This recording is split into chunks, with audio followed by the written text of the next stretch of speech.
Well, welcome to our Monday night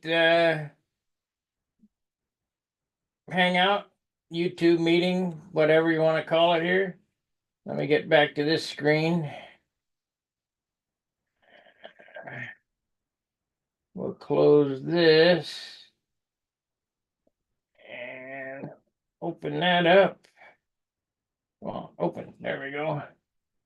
Let's see if I can watch the chat a little better tonight. Let me close down these windows so we don't.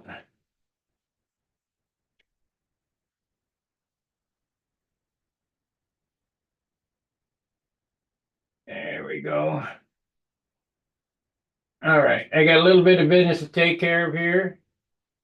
So I need to go to videos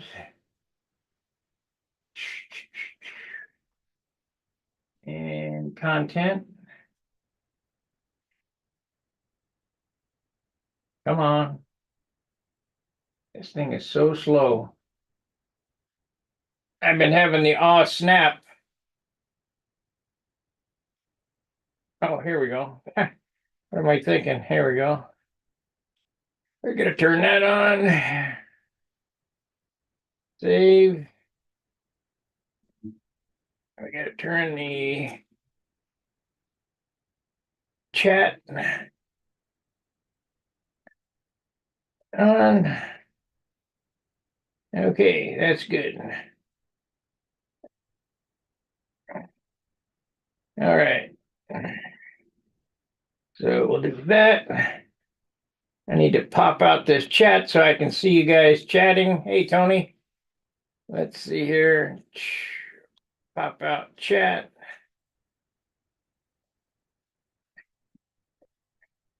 And down with this. What a pain in the butt. See, if I did this and I was right on top of the computer, I probably could see it a whole lot better, but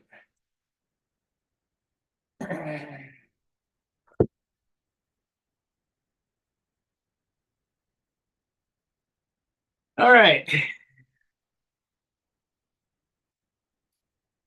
I've been working on my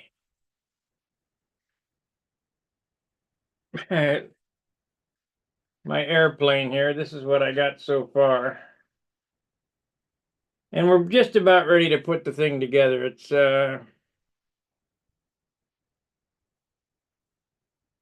pretty close. Tonight during the live stream, I'll make the bulkheads for the bottom shell. And I already got the cowl framed up. Basically, I need to shape it still. We're gonna have to cut this back. This will get cut back to right here.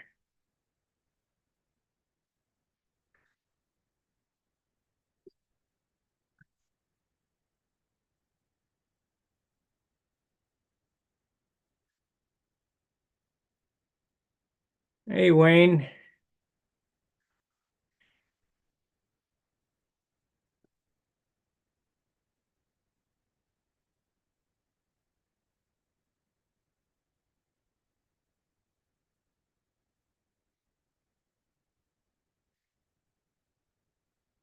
Oh, I gotta cut that there.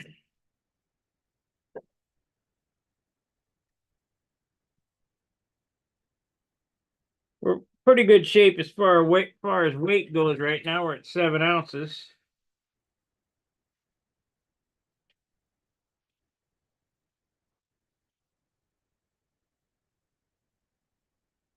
Seven and 3/4. So I would say that when it's done with the cowl, it'll be 9 ounces with the canopy and pilot. We hope.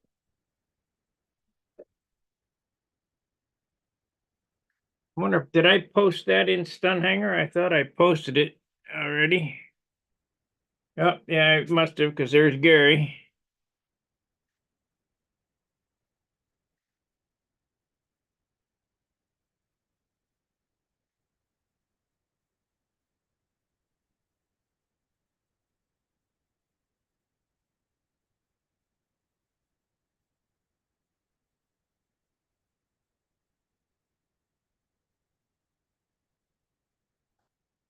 We got Gary checking in.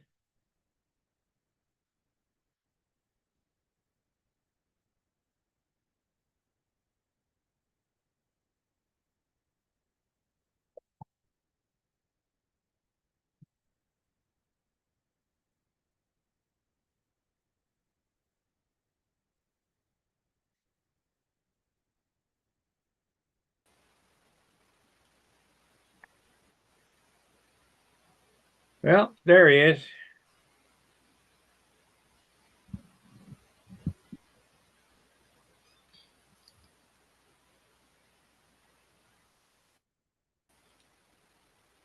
Okay.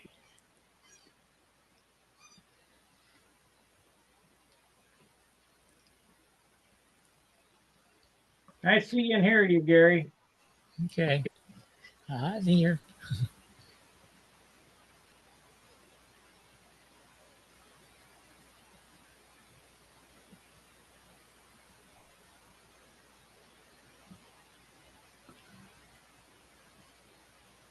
Warmed up here today. Did it? Yeah, in the 50s. Heat wave. Yeah.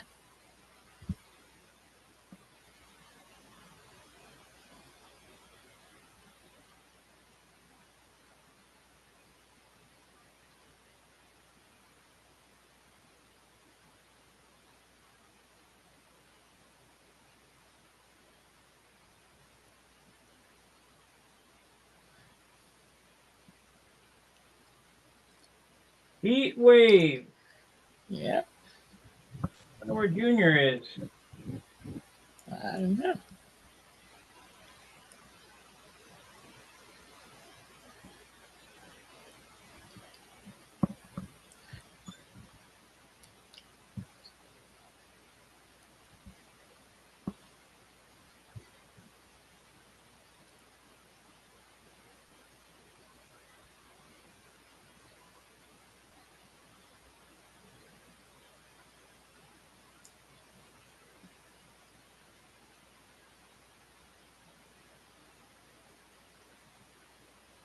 There we go.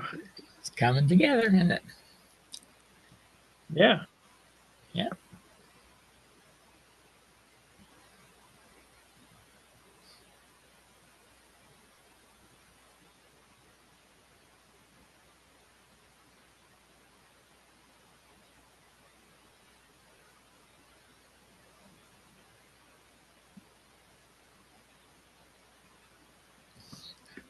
What's up, Gary? There you are. There's Junior. Yeah, he's here. I got to get up super early tomorrow, so I don't know if I can stay much past 9. Well, that's a, Find a new late time babysitter. now there's plenty. Maybe Gary will do it again. Yeah.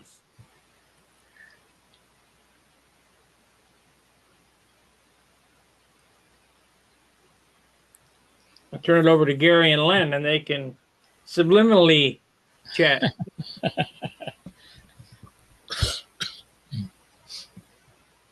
sure I get that. They both sleep. Yeah. Oh, gotcha. Len, I've never seen Len asleep. I've never seen Len go to sleep. Oh yeah, he's fell asleep before. Huh. Yeah. What's weird though is I don't know if it was last time or the time before, but it was getting to be midnight here, and I'm like, we got to cut this off, guys. I'm about ready to die. Gary was full of all kind of piss and vinegar, and it was be 1 o'clock in the morning where he is. I guess you that's could because have. he got his nap in earlier, probably. Maybe that helped. You didn't have to hold it. You could have turned it over to him. Oh, I was just thinking that. I hang out till they're done hanging out normally, but I was just my main point was I was feeling tired, and I noticed Gary wasn't. I thought, man, he's an hour later than me. Yeah, it's about work sometimes. Just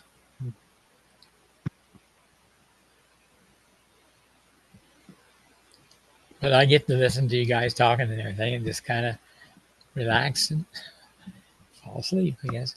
Yeah, that's how. So you're telling us we shouldn't take it personally? We're not boring you to sleep? Oh no, I just no.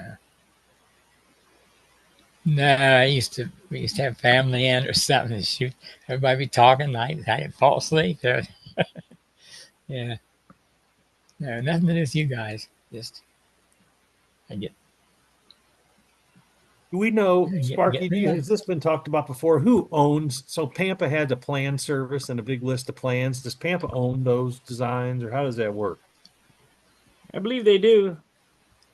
I've been trying to get a hold of Mark Weiss because there's a guy, can't remember if I talked about this or not yet, Old School Model Works. He used to be advertising for the AMA magazine, and I guess 8 years ago, he quit that and he started a model airplane. He does laser cut RC kits mainly, and he's acquired the rights to some old stuff like a Chaos and the old Falcon 56 RC plane. I don't know if you ever know what any of that stuff Is is. his But name Mark Ramaswamy or whatever the heck it is? Mark Lanterman. No, not the same guy. But I talk to him every once in a while just because I kind of interested in what he's working on that's new. And the last time I talked to him, I just said, I'm surprised. Have you ever thought about doing any control line models? And he said, I have thought about it. He said, the problem is I've never flown control line and I wouldn't even know what would be desirable. And then we kind of branched off briefly into the fact that, SIG's not making control line anymore. And he goes, yeah, I don't want anything to do with SIG and Herb Rizzo. That's, I think he thinks he's going to make those again and blah, blah, blah. And Mark knows him some because he used to buy his hardware from SIG for his kits. And I guess, SIG cut everybody off whenever they closed down and then reopened. But short story long is I just wondered if Pampa would be interested in making a design or two available to him to make you'd have to look at his website a little bit. When I say he does laser cut kits, it's not just cutting out parts the way, let's say, me and you would when we're building from plans and he just happens to use a laser. Like, he kind of changes the structure of the airplane so that some of these things you don't even need glue to hold it together. You can like plug it all together and there it is, and then you just drip some glue on the joints. You've probably seen models that were that way. They build pretty fast and easy. Oh yeah. So, and that's kind of like I've been poking around on the forum and asking guys about the trophy trainer because that was one that I thought might be of interest to make because it's kind of so multi-purpose. If you want to contest fly it goes in every class there is, I think, for the most part. Well, you better ask Walter Umlin on that because he kits the trophy trainers. He doesn't kit anything anymore. Yeah, well, he used to. I don't know that he bought the rights to it or whatever. Well, that's kind of what I figured. I emailed. So the last written word I saw on the plans, Dave Tribble was talking about him back in 2021. So I emailed him and he said, yeah, I'm no longer involved in that at all. And I guess he turned all that over to Colleen and he copied me on the email, or he copied her on his answer to me and said, we don't sell those anymore. Really. Nobody, for the last couple years, nobody wanted them and blah, blah, blah. So Bob Hunt, how are you? Hey guys. Hey, Bob. Hey Gary, how are you? Yeah, I got your pretty good. email. Yeah. Okay. Thank you. I just threw something in just real quick. Yeah. Hey, you're a good layout guy. Did you do graphic arts as as your work? Yeah. Yeah. It shows. Well, there's the guy to ask, Steve. Right there. Ask Bob. Who owns the plans?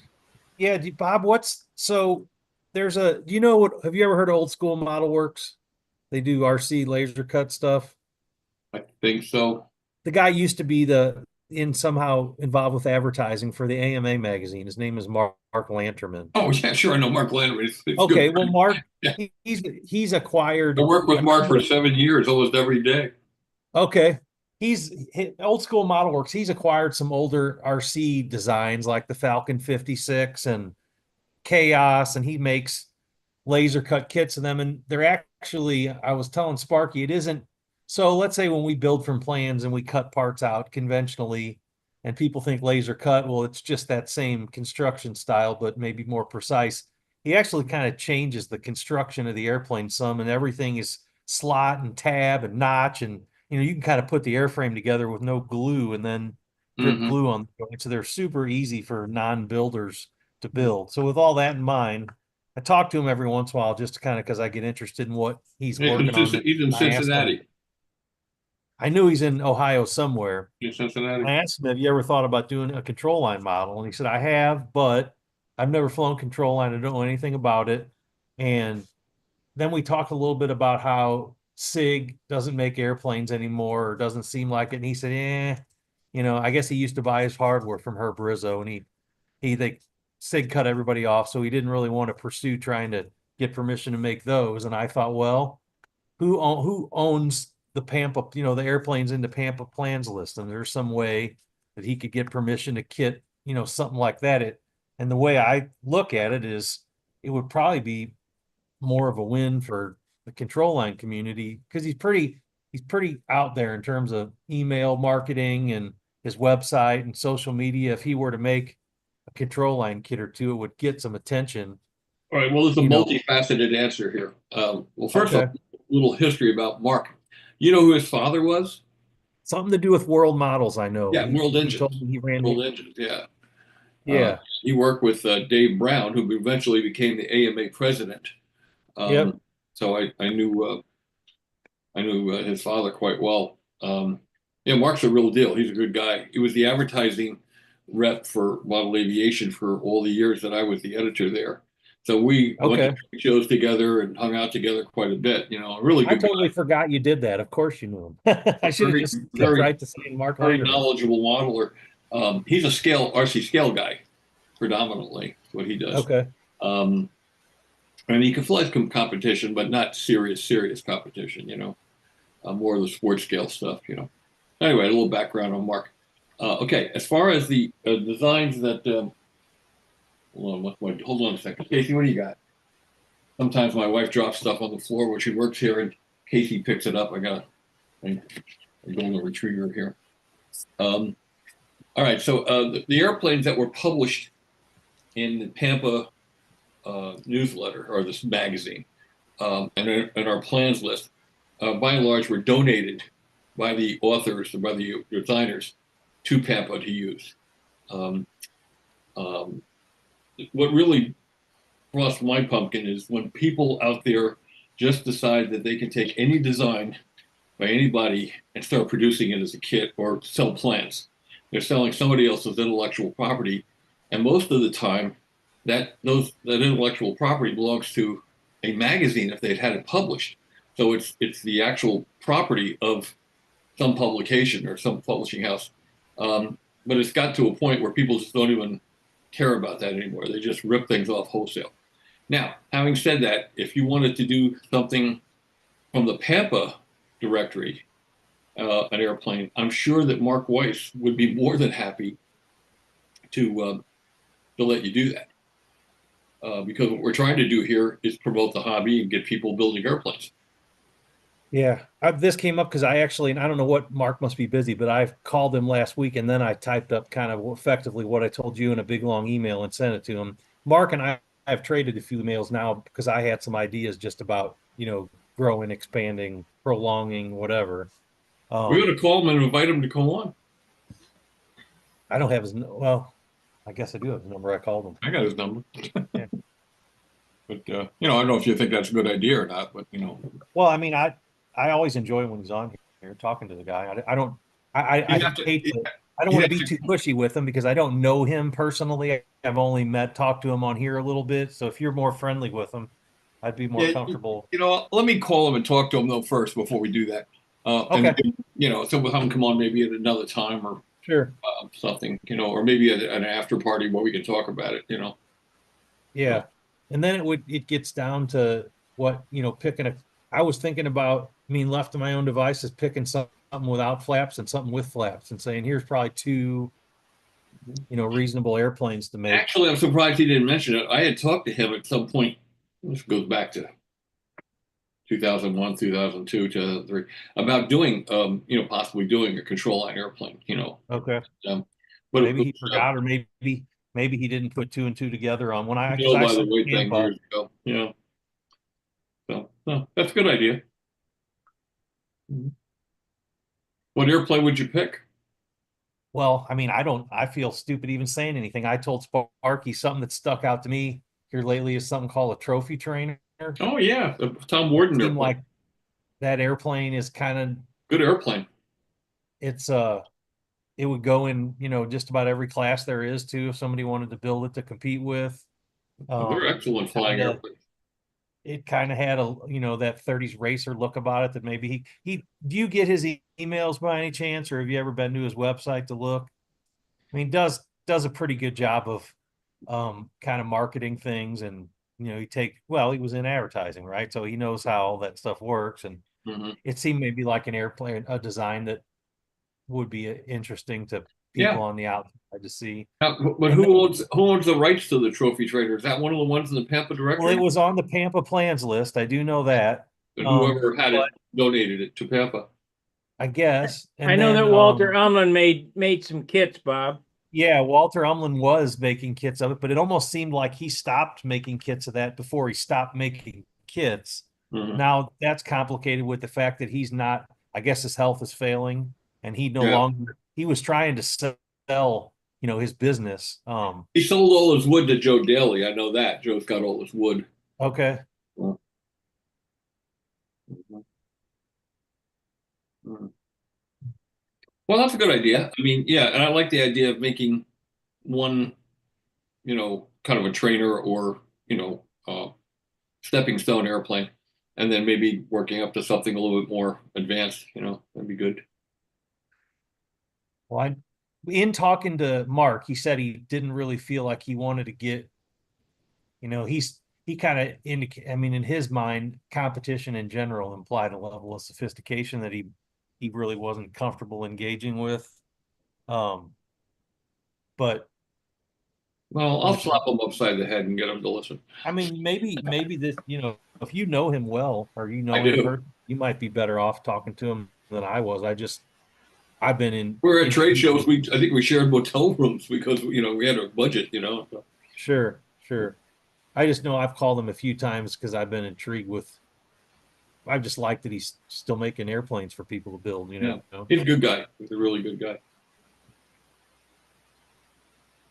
What would be a flapless airplane that you would suggest? Well, one of the ones that's really popular is the Coyote, which is the Ted Fancher design, but that was a Flying Models magazine and belongs to Thayer Syme, who bought out Flying Models. However, again, Thayer Syme's a good friend of mine, and I'm sure if I told him, he would, he would release that for kidding purposes only. I thought he was going to come out with a plan thing, or it was going to reopen or whatever. He tried to. He tried to get investors, and he tried twice, and it failed twice. And his wife said, "That's enough." So he's not going to bring the magazine back, but he's kept the plant service going. You just I saw him at Flying Models Plans or something. I saw him at Toledo. He gave me a business card, and we talked about that, and that's the last I heard of it. He stops by here every now and then and just hangs out for a while. He lives up in around New Danbury, Connecticut, and he's got a job now of driving around the country inspecting cell phone towers, and he's all over the country doing that. In what capacity? What is he inspecting them for? I have no clue. Something, but that's his job. Does he climb the tower? I didn't bother to ask. Okay. I have very little interest in cell phones. But he stops by every now and then. Very pleasant guy. I'm trying to find a picture of a Coyote online here, and I'm turning up nothing. Yeah, it's a constant chord wing. Got a simulated bubble canopy. Fairly long measurements from the trailing edge of the wing to the elevator hinge line, and from the leading edge to the back plate of the spinner. Most people refer to those as moments, but they're not really moments. They're just measurements. What size engine would it be tailored to? 35 size. I think you'll probably put a 40 in it. Teddy had another one, a little bit larger one, called the Doctor.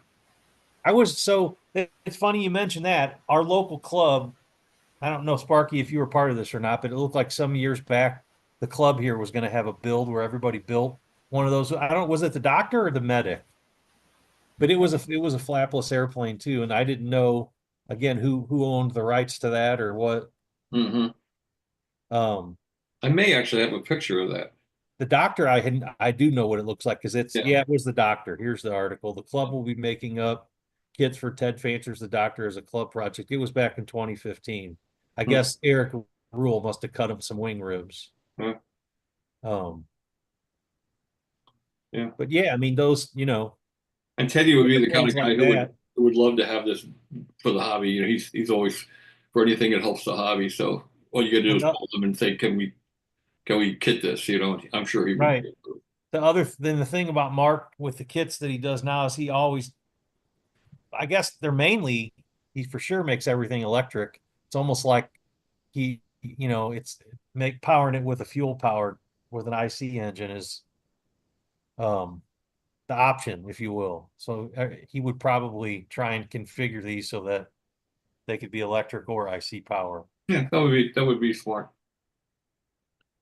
But it's all down to, I guess, I told Mark that I would find a couple airplanes or whatever and get back with him to tell him. And then I guess at that point, it's up to him as to how, if he proceeds or how fast he proceeds, but who would have to officially hike their leg on, yes, he can have these, or here's what he can build from, or Yeah, that's good. Good thinking. Lyle Spiegel says, good evening. Talked to Lyle the other day. He called up, wants to come down and hang out for a while.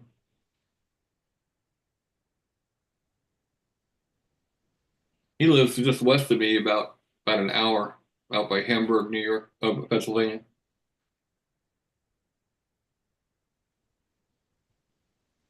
Lyle, are you a member of Stunt Hangar? Why don't you grab a camera and come on in and talk to us? You can find the link to join us at the bench. I've known Lyle for 60 years, 50 years, 50 years.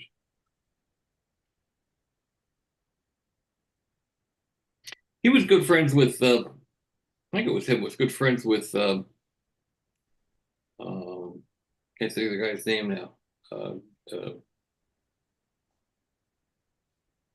First guy to win the Walker Trophy, David. I can't think of his name. Is that awful? He passed away. PRS. Davey Slagle. First guy to win the Walker Trophy. He was a junior. He won it 3 years in a row. The only person ever to do that. Montana Farmer says hello. does Ted fly at all anymore? Ted Fancher? No, he doesn't. I mean, he might fly occasionally just for sport, but he doesn't fly serious competition. He's big into was big into acting, and they have like little acting theater groups and things. And he did a lot of singing. He had a really good baritone voice and did a lot of singing, and Pirates and Penzance and stuff like that. No. I've known Teddy for a long time. Good guy. Wendy came out with a new video today, and the video it involved Jerry Phelps going through his scrapbook. It was really, really neat. Well, yeah, I miss Jerry. Mary Ann and I stayed with him and Mary one year when I went out to judge the Cleveland contest. And he lived in Medina, just south of Cleveland there. Right. Really nice people. What a shop he had. Oh my gosh, what a shop he had. That's really something if you're saying that, because you've got kind of a famous, unbelievable shop, Yeah, but Bob's shop is deceiving. It looks huge in video, but it's not. Right, Bob? I don't know. It suits me. I don't know if it's big or small. It just fits my. Actually, I wish it was 3 times its size. When I first built it, I said I'll never use all this room. Yeah, exactly. I know. Yeah. And all of a sudden, it's like, where do you put things? It looks huge on the video, but when you get there, it's about 30 by. It's about 28 by 35.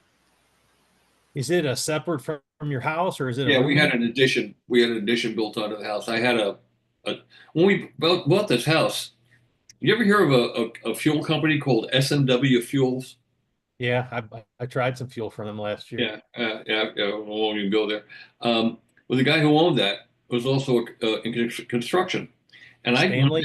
Stanley, and I went down to Stan's house to pick up some fuel one day because I used to send Billy all his fuel, and then we doctor it. We'd add stuff to it to make it actually run, and so I went down to pick up fuel for Billy, who was doing 5 cases a month at that time.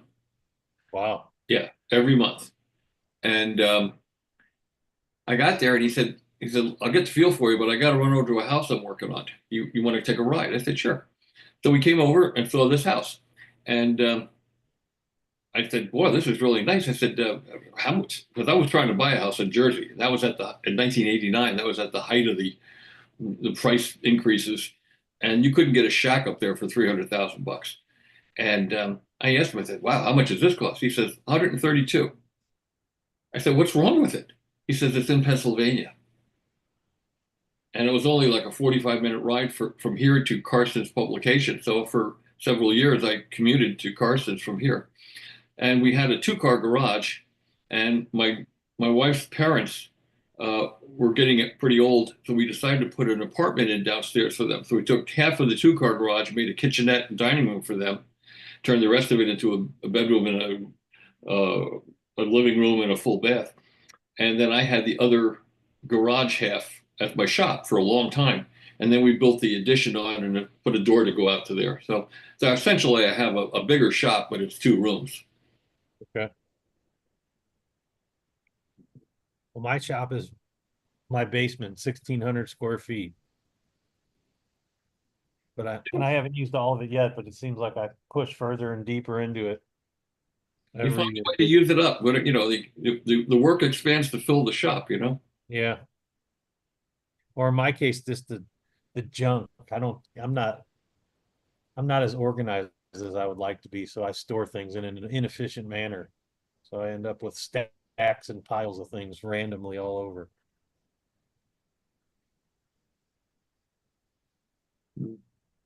Karstens.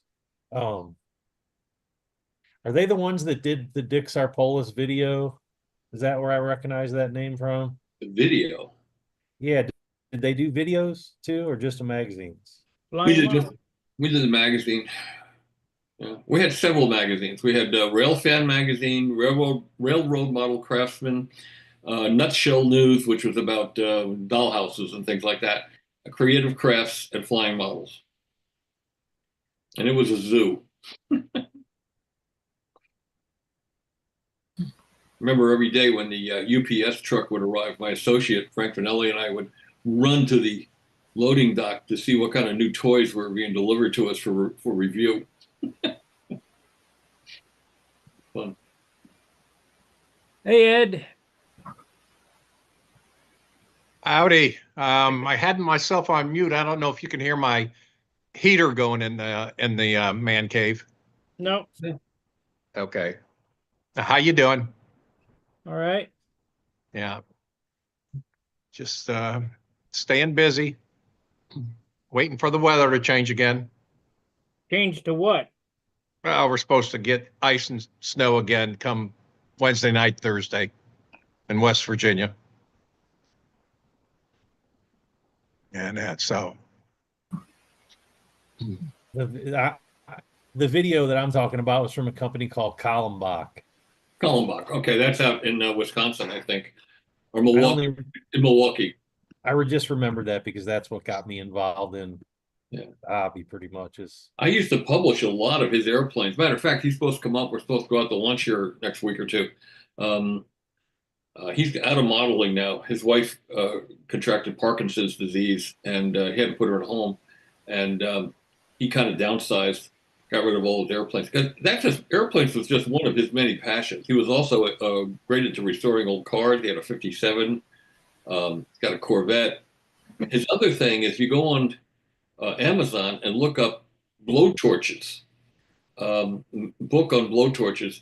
He's like the world's authority on ancient blowtorches. and he had hundreds and hundreds of them in his house. Yeah. I've known him since about 1953. He was in the Union Club. My dad was a charter member of the Union Model Airplane Club in New Jersey, which was Larry Scarinzi and Red Reinhardt and all those guys. And Dick was a member. Speaking of Wisconsin, have you ever seen that guy that built he's got the museum, the matchstick models? And we're not talking little models. He's got like a third scale P-51 made out all matchsticks, some kind of, you know, 1,000,000 matchsticks into this P-51. He made a Titanic in Cutty Sark, and they're all beautiful, made out of matchsticks. Wow. How's it fly? Probably not well. Sure looked cool. Yeah. Got the matchstick. Burns up the sky. Yeah. Boom. Got the Matchstick Museum, Wisconsin.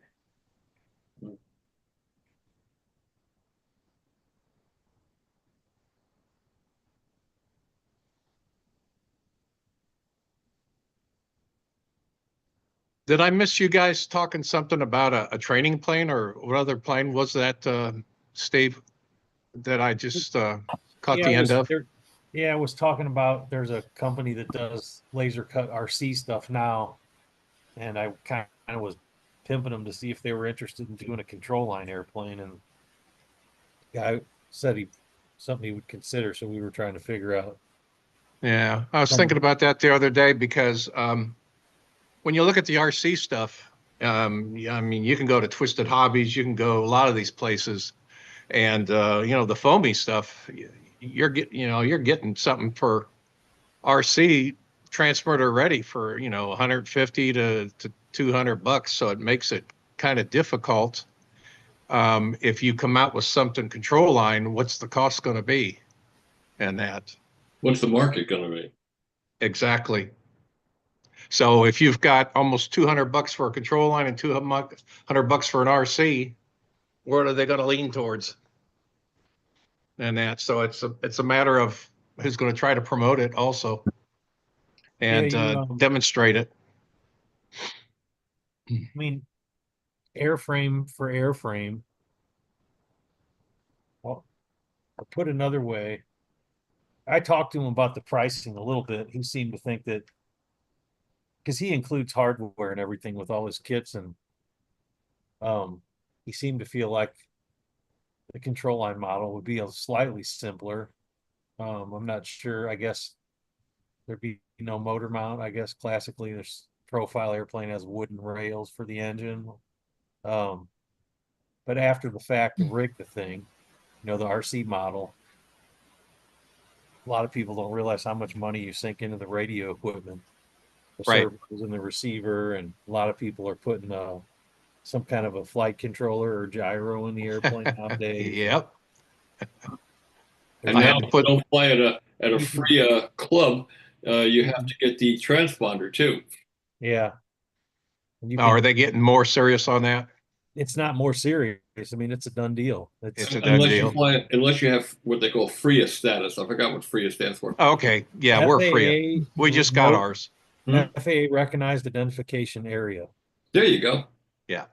Yeah. Where I do RC, we have that and stuff. Yeah, my club does too. Yeah. Well, if you fly there, you don't need the transponder. If you fly anywhere else that doesn't have that, you do. Yeah, unless they're cracking down too.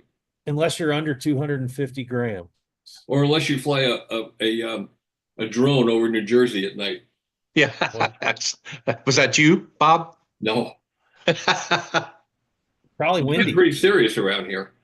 Oh yeah. Well, I can understand that and stuff. Who knows what it is or who they are? There's lots of them. You know, it's really funny. Back in the 80s, I was out at Point Mugu Missile Test Center and working for Beach.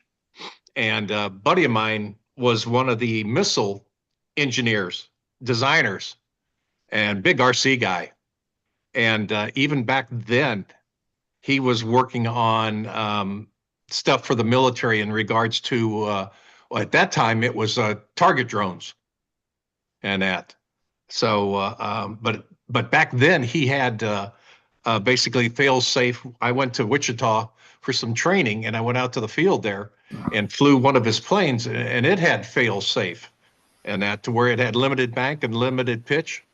So you know, when you look at what's going on and look at all the threats and stuff, yeah, it's understandable them getting pretty serious about it. So, Well, we were doing fine with radio control at AMA for for many, many years until our illustrious president at the time, God rest his soul, got it. He decided he liked drones, and he kind of was the one that invited drones apparently into AMA. yeah. Same umbrella. And then when the people who out there doing stupid things with drones, Yep. government came down on them. They came right down on us too. Yeah. So- They thought it was going to be another good source of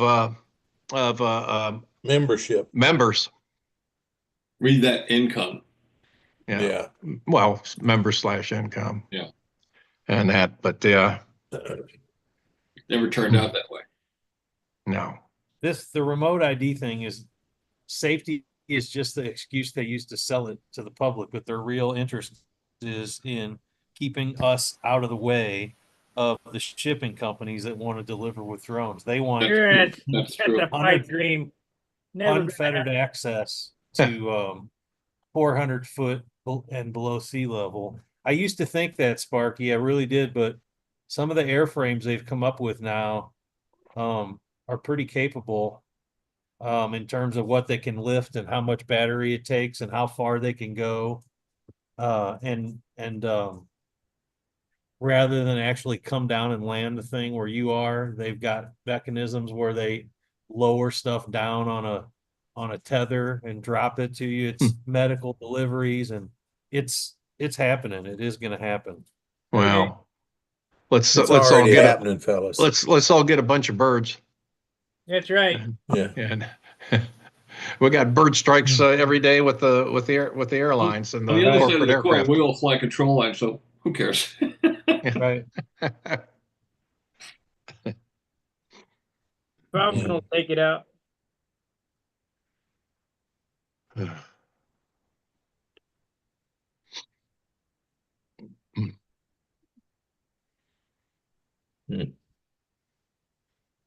Now there's Phil. Hey Phil, Hey, how are you? How's everybody? I'm surviving. I had physical therapy again today. Good Oh Lord. boy. Oh boy. Does anybody here remember the name Mike Spitalier? I remember Neg- hearing it, but I didn't know Negative. him. No. Frankie, you don't remember Mikey Spitalier? No, I don't. He was flyer back in the 90s. One of the best builders on the planet, artistic to the nines. Built airplanes that covered them with transparent tissue, and you couldn't see any seams on the airplane. He did wooden fillets and covered the fillets with transparent Japanese tissue, and it looked like it was one piece of tissue, the whole airplane. And I then he take did that back. You, Huh? you did the video on him, Yes, yes. right? They were exquisite airplanes. He died just a few months ago, Oh, and I got a call from his wife Saturday afternoon saying that she's getting ready to move into a condo and she has to move all the stuff out of her house. And she said, "Would you like to have all of Mike's stuff?" So I said, "Well, I want me to sell it for you." She said, "No, I just want you to take it and distribute it or whatever, you know." So Robbie and I ran down yesterday and picked everything up, and there was several airplanes, including the Professor, and a bunch of engines and a lot of balsa wood, you know. So you know where that went. Well, it's good. 'Cause you were low, weren't you? Robbie counts it every night, all 50,000 sheets, you know. It's his inheritance. So at any rate, we got all that stuff from Mike, and I'll take some pictures of the Professor and put it up here because it's still in really, really good condition. It's actually flyable. You know, we're not going to fly it though. Wow. But it was a shame to. I got a bunch of brand new in the box Fox 35s, and you know how much I like Fox 35s. You know, mm, that's very ironic. mm. A Maybe Ronnie. No, he wouldn't. He wouldn't be a convert. I was gonna say maybe Robbie could be converted, or what's the word? I can't think of it. He could Transition. be talked. Yeah, maybe he could be talked into getting rid of them for you or doing something with them. But Donate them to We'll, those we'll guys figure that it. have We'll the figure fox. it out. We'll figure Donate it them out. to Yeah. those guys that have the fox hurl. They can throw them as far as they can. yeah. Generally, I cut them up for tip weight. Oh Lord, Bob, you're not going to build that many more airplanes. You got that right. Uh, But I got 3 on the board right now, so you know. well, I do too. If I could just figure out how to paint in the wintertime, I'd have 3 finished. Here's one Pretty for you, quick. Bob. A guy got a hold of me. Wanted to commission me to build a Aries, the 50, not the 59, the big one, the 62. Oh, the 62 Aries. Aries. Right. Oh, the 62 Aries, right? Okay, yeah. Mhm. And he asked how much, and I quoted him $2,000. And he's considering. What do you think? Is that a decent price? I think it's underpriced. You do? Well, I mean, are you an expert at what you do? Yeah, I suppose. So, what do experts in the real world get for their expertise? About $50 an hour. $50 an hour. What did you get as a mechanic? 33. What did the dealership get? 100. There you go. All right. So we're never going to get what we're worth as craftsmen in the hobby, because people think it's a hobby. It's their hobby. It's your livelihood, and they don't look at it that way. They say it's a hobby. Why does it cost so much? You know. Yep. That's part of the problem. You know, artisan things are not valued like other things. Which is kind of a shame. You think? Yeah. I think 2000 is a bargain. That airplane, I'm sure you know the history of that airplane, No, I don't. the 62 Aries. Well, Billy wanted to go with more power and build a slightly larger airplane. After McFarlane won the Nationals in '61 with the Shark, he started thinking about larger airplanes, but he needed more power. So he talked to Hy Johnson, and he said, let's work together to develop an engine that has more power than the Fox. And Hy said, yeah, we'll do that. But Hy was very adamant about using sub-piston port induction on his engines, and the timing was very high, and they wouldn't 2-4, and they wouldn't muffle either properly. Billy built the airplane. He had the airplane ready for the engine, and then Hy couldn't deliver the engine. So he sold the airplane to his friend Ed Kammerer, who repainted it and used it at the Nationals with a Fox 35. It was a little underpowered, but he flew it. And then many years later, of course, when we had the Aero Tigers, Billy decided to reprise that airplane, since it was a legal airplane, it existed. And he built his that he used at VSC for so many years. And that's the rest The of green it. one. What is it? Yeah, What is it about that Aero Tiger engine that's so magical? I hear everybody talk about them like they're Just a the really cat. powerful, sweet running motor, very tunable. It's the closest thing to electric power for me. More so than a It's pipe a- engine? I'm sorry? More so than a pipe engine? Well, I mean, you're not allowed to use pipes in Classic. So that's what it's great for classic. It isn't that Yeah, it's a yeah, it was kind of a engine. It's replacement only for classic. Max 35S. You know, we all used back then. That was the engine that supplanted the Fox, and then when this came along, it became the standard for for classic airplanes. Okay. I guess I didn't ever make note of that Yeah. caveat. It was a Thunder Tiger with a new liner, an AAC piston and liner that Randy put Okay. together. You know, actually, it was Henry Nelson made it for him. Everything that guy touched turned. He made the best engine for so many disciplines. Yeah, He came in and perfected the nitro ducted fan thing for Bob Violet. He made a power head for outboard boat racing that nothing could touch. yeah. He's a genius. 500 engines. He's real good at investment casting. That's where his real genius lied, in doing these investment castings. For the cases and all that, you mean? Mhm. Okay. Yep. Beautiful, beautiful work. That was then and this is now. Times change. I think the only engine I know of that is being sold is that SH from Mike Goes Flying. Have you guys seen those? It's a No. Chinese engine, but some guy imports them into the US. Hmm. I think they've got like a 32, a 38, 46, and a 50 or something like that. I haven't priced their or shop for engines since 2005.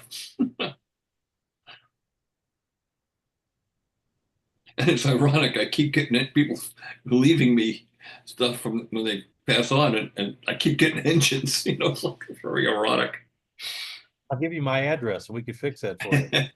Yeah. Yeah. I could see where, in my opinion, if your goal is to have the maximum number of points at a contest, that the electric is the smart way to go. Well, I don't Some know. I people think just- David might argue with that, and I Derek. mean, then I'd go back and look at how the world championships worked out, Yeah. and the one before that, and the one before that, and the You one. got to remember too that it's not just about performance. Although I agree, I happen to believe, for me, I like the performance of electric. You talk to David or Derek, they're happy with glow, and they're doing fine with it. I mean, no doubt. But from a perspective of the Europeans and the Japanese and other cultures, they don't have the amount of room we have here in their countries, and they have noise requirements.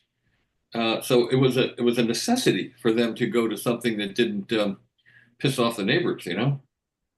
That and fuel. They can hardly get any fuel Fuel, yeah. and get alcohol, but it can't get any nitro. I know they have nitro in Japan. I know they run a lot of nitro in more than us in some helicopters and RC boats. The only nitro you can get now is that stuff made in China, the Grace nitro from Grace.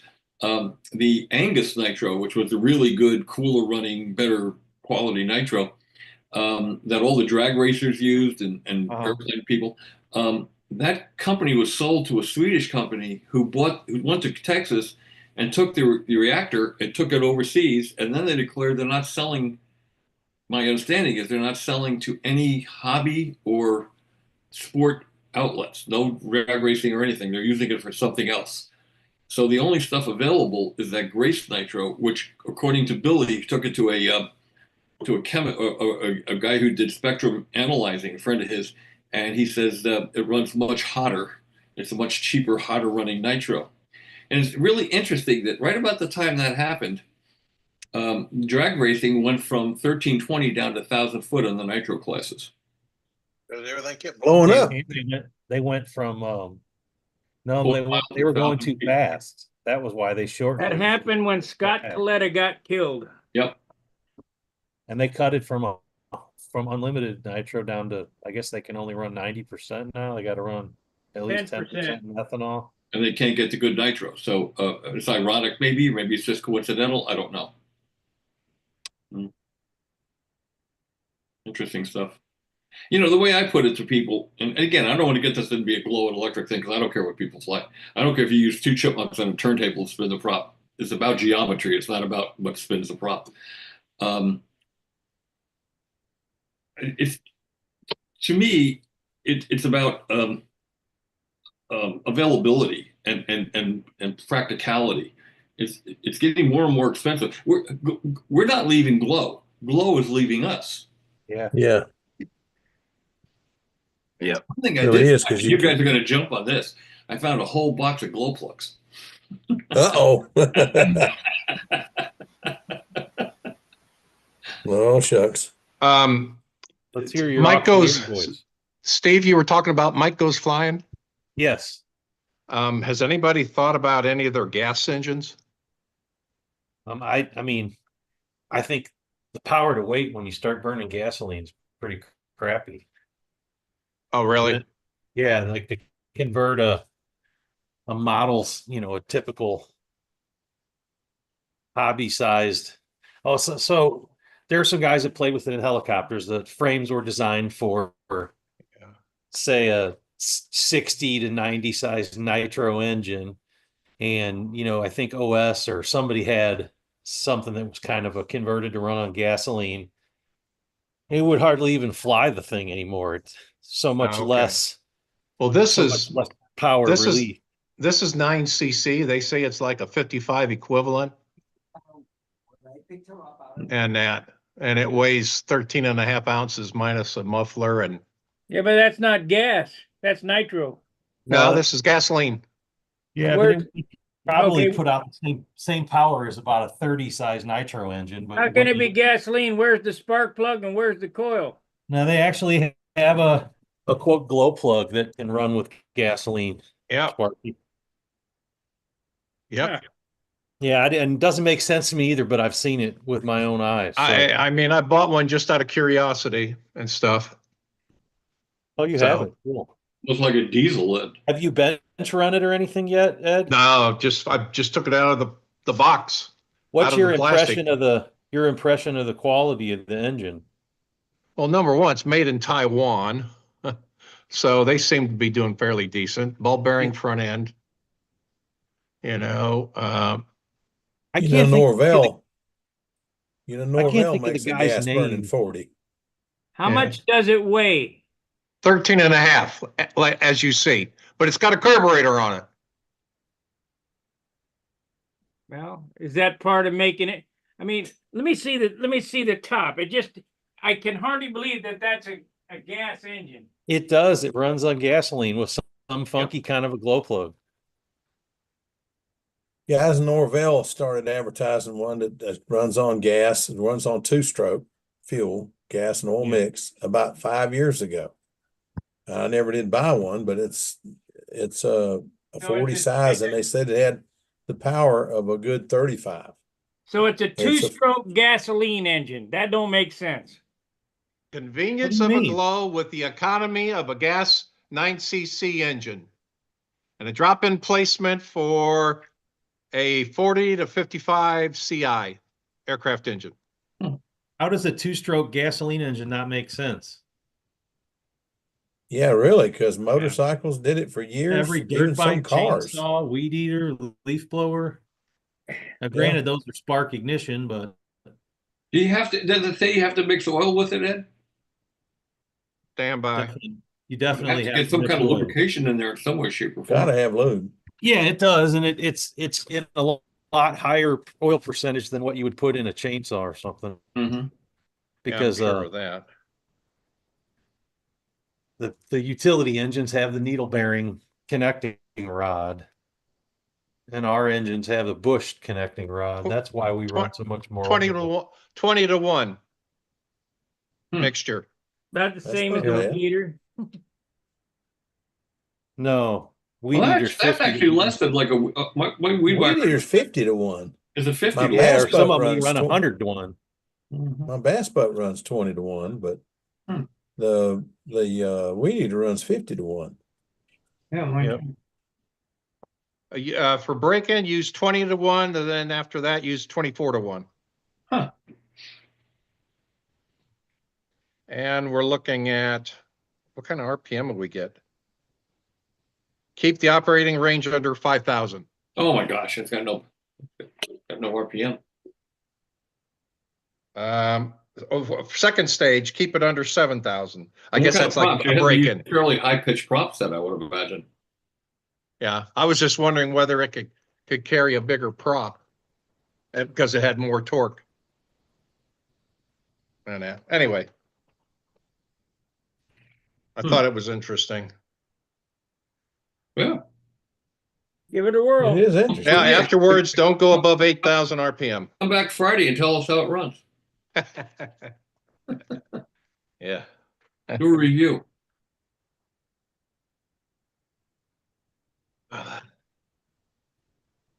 Someone on Stunt Hangar has played with the smaller SH engines from them. I can't remember the guy's name, but years ago, he was somebody who kind of went crazy with modifying that Evo 36. He kind of cut the head and made it round, and I remember that. that I don't Yeah, know. I I don't do remember too. his name, but he's got some remember videos that. on his YouTube channel of playing with that Myco's flying engine too. Do you guys remember Davis Diesel? Oh Yeah, He he used to passed make away diesel though. heads for glow engines, and they apparently ran pretty good. Hmm. If you could stand the smell. By the looks of that motor and him saying, 24 to 1, that means that you could probably make any two-stroke model engine run on gas. Yes, it's a glow plug. Yep. That's the main difference. Is it's a different kind of plug. Yeah, it says it's a GT4. What are they, about $100 a piece? They are expensive. GT4. Yeah, GT4. I have no idea. I've had this for probably about a year. What are glow plugs going for glow engines now, for typical two-stroke glow engine? Over 20? No, And how long do they last? Long time, really. I buy engine number 3s for $10 a piece. So I don't know what you're buying for $20, but Well, the last ones I bought were $5 a piece. They were SIG long reach. I bought $100 worth of them, and every one of them, the wire didn't come to the end of the glow plug. They run great as long as you got the battery attached, but take the battery off and the motor quits. Did you get them off eBay? No, I got them from a dealer. did you try taking a dental pick and stretching the element a little to get it to? No, I didn't. I sent them all back. Oh, And well. didn't get anything back. I'm just out $100. Right after the change, when I was still flying glow, right after the change in the nitro. We couldn't get the Angus nitro, and all of a sudden we started blowing engines and we started blowing plugs, and we started getting. If you looked at a plug under a loop, they'd have these little lumps, or like potatoes they call them, all over the element, and the plugs were only lasting at reasonable runs about 12, 15 flights, and then you'd notice that you start to get this erratic run and loss of power. So I don't know if that's still the case or not. I haven't run a glow engine in competition since 2005 or something. I read something on Stunt Hangar from Brett Buck where he claims that he and David Fitzgerald figured out those taters, as they call them. They tracked them back to Klotz oil. Ah, okay. They switched away from Klotz oil. They stopped getting them. Yeah, we did use Klotz too. Yeah.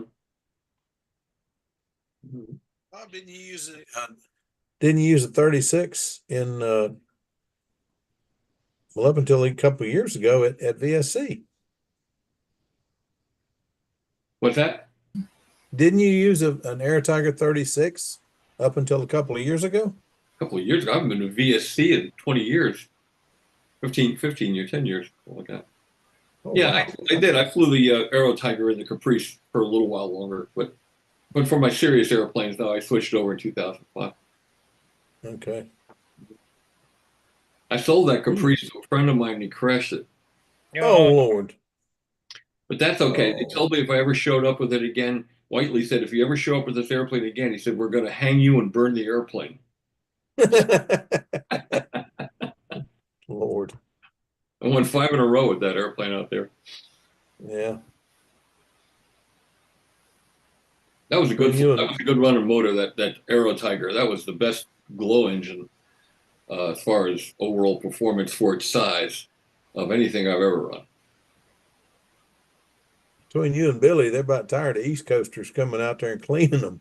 Yeah, they used to get, I used to my airplane wintered in Arizona, or summered in Arizona, and I would go out to visit it. I left it at Warren Tiart's house, and I asked him once. I said, this thing been flown since I was here? He said, no, we take it out and fly it every weekend. And I said, yeah, right. So I used to fly it and visit it. Warren lived down in Carolina on the coast for a while, and I kept trying to get down there and see him and go fishing with him, but we never did make it. I went to his place on the Outer Banks. He lives on the Outer Banks. Yeah. Yeah, every time I try to get down there with him, he couldn't be there that weekend. Yeah. Oh, In a Hey, beautiful house. Phil, I see you didn't learn how to turn back on your background. oh no, I know how to do it, but I Oh, just don't okay. want to do it. I don't have my Christmas up. We're right now we're in the process of putting Christmas up about Yeah. 3 weeks late. Okay. And the house is a mess because I've got all the containers upstairs that house all of Christmas, you know. So, and the chair's still over in the corner. I got to take it out to the building to put the tree up over there. You look Hopefully like a tomorrow, we'll portrait. see. You know, he looks like a portrait, doesn't he? Yeah. Yeah. I heard it was because the bird was waiting for checks from the Screen Actors Guild, so he has to blur them Oh, out so he Lord. doesn't get paid. Poor old bird has had a couple more strokes and can't get up in the cage anymore. He just crawls around on the bottom of the cage. And now I made him a nest out of a rag, and my daughter says, Daddy, you don't understand. He was 2 years old when I got him. The bird is 20 years old. You talk to anybody that talks about lovebirds, they don't live but 8 to 12 years. I said, well, we got one that's 20. And they said, well, you got an exceptional bird. They don't usually do that, but you must be treating him right. I hate to ask you this. Who gave you the bird? My daughter. My daughter. We were supposed to have it for 6 weeks while she went to training in Chicago. And don't ask. I don't know. By the way, Steve, that was a great comment you made about how I store my airplanes in my shop. That was pretty Oh, cool. yeah. Did any of you see that? I put a picture. It was a thread on there about how do you store airplanes, and I had this where I store these airplanes on the wall, and he came on and said, I never thought I'd say this to a man, but nice rack. Very good. That was funny. Sparky, that actually looks like a classic pattern ship, an RC pattern ship. The way it looks, or It's generic, whatever. Yeah. Looks like a chaos or something, yeah. Which is good. I mean, that's what my Crossfire is. It's a Tipperary, essentially, you know. It's just a generic, and I thought you were making a jet. This doesn't look a whole lot like a jet. I thought I was too, but I put the canopy on there and it didn't look very good. Well, you remember our airplanes are just a mannequin of numbers, like a mannequin in a store window. You can put any kind of clothes on you want. That's right. How much of a role does profile of the fuselage and the shape of the fin/rudder, how much of a role does it actually play? Probably nothing. Well, no, it does. I mean, there's so many forces on our airplanes that we can't calculate, you know. But one of the reasons I fly twins is because you have spiral airflow going around the fuselage, and it hits the fin on the left side, which has most of its area above the vertical center of gravity. You're looking at it right there, and so it's trying to cause, and because the balance point is so far forward, it's like a weather vane. So the pressure on the left-hand side of the fin is trying to force it outward, trying to force the nose inward. But moreover, because it's hitting above the vertical center of gravity, it's also trying to put a right roll component in. So you get a right roll, left yaw component with a normal prop spinning, you know, normal way. Now, how much of it? How much of an effect is that? No. I was thinking about adding a small sub rudder to this too. Yeah, I always put a sub rudder on for that reason. Learned that in RC pattern. Probably only like rudder. Go figure. an inch. You know. Yeah. Well, here's another thing that I found. A lot of people don't use wheel pants anymore, and I don't know if it's because of the difficulty or whatever. But some people say, oh, they don't fly as well with wheel pants. I disagree. I think they fly much better with wheel pants. And here's the reason I believe that. As you probably remember my Saturn, Sparky? Yeah, yeah. It had real big wheel pants, right? Yeah. Monster wheel pants. And we were just talking about spiral airflow hitting the vertical fin, mostly above the vertical center of gravity. aft on the airplane. Now, if you put area, of course, when you're downwind, wind also affects that. Wind's doing the same thing. It's pushing the fin outward, pushing the nose inward, and trying to roll the airplane to the right. Because again, you have all the pressure above the vertical center of gravity.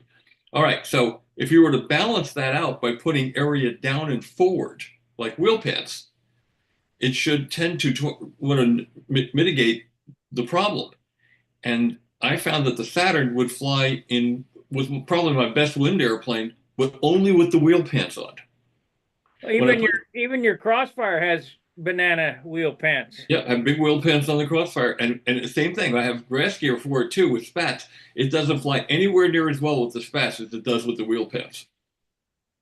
And the new Genesis has wheel pants too. Might have to make 2 sets of gear for this then. So, I mean, I can't give you chapter and verse or mathematically prove what I just said. I can only tell you from experience. Every time I put the wheel pants on, they fly better in the wind. We'd have to have Brett Buck on here to give us the numbers lowdown on that. Is it to make sure I understand, is it the side area that you're getting from the wheel pant or the drag from the frontal area? The side area, if you think about it, when you're downwind, what's the wind trying to do to your airplane? Push the tail out or the nose in. Right? But because you have more area above the vertical center of gravity, what's it trying to do to the roll component? Roll it out. And it's leaning into a left hook because that's what your propeller's trying to do too. Yeah. Right? It makes sense. Airflow, hit that thing on the left side. You turn the prop the other way, and now here's a way to prove it. You know when you're flying a dead calm and you hit your own turbulence, which way do your airplanes with standard pitch propellers, which way do they roll? Yeah, I don't remember. They roll at you. Yeah. Because when it gets loose on the lines, that spiral airflow causes that left yaw component, and the airplane goes at you. When I hit the turbulence with the reverse pitch props on my single engine airplanes, the airplane rolls away from me. Ed's a full scale guy, so he knows this. He knows about spiral airflow. So when you do, what do they call them? The backwards prop? Reverse pitch, yeah. Do you put up thrust in the motor? If you have a trim problem, that would be what you do. But I haven't had to do that. You put down thrust in your standard pitch ones? Oh, yeah. You do? On full scale airplanes? Yeah. Yeah. On models, do you do it on your models? Let me think here. Some yes, some no. Okay. You know, same thing. Normally, I just worry about the little bit of right thrust. Right. But after listening to all you guys, it looks like there might be something I can get away from. Just having a very slight bit and not as much rudder. Right. You don't want rudder offset. You want just enough so you don't have inset. Why? Because and I mean, I'll go on and on and on. If you shut me up when you want, shut me up. All right. I learned this from Billy Werwich. I had adjustable rudders on all my airplanes. I always used a little rudder offset. And I was having trouble in the climbs, losing tension in climbs. I'm like, inside loops. I could notice the difference in tension. He says, because you have rudder offset. What are you talking about?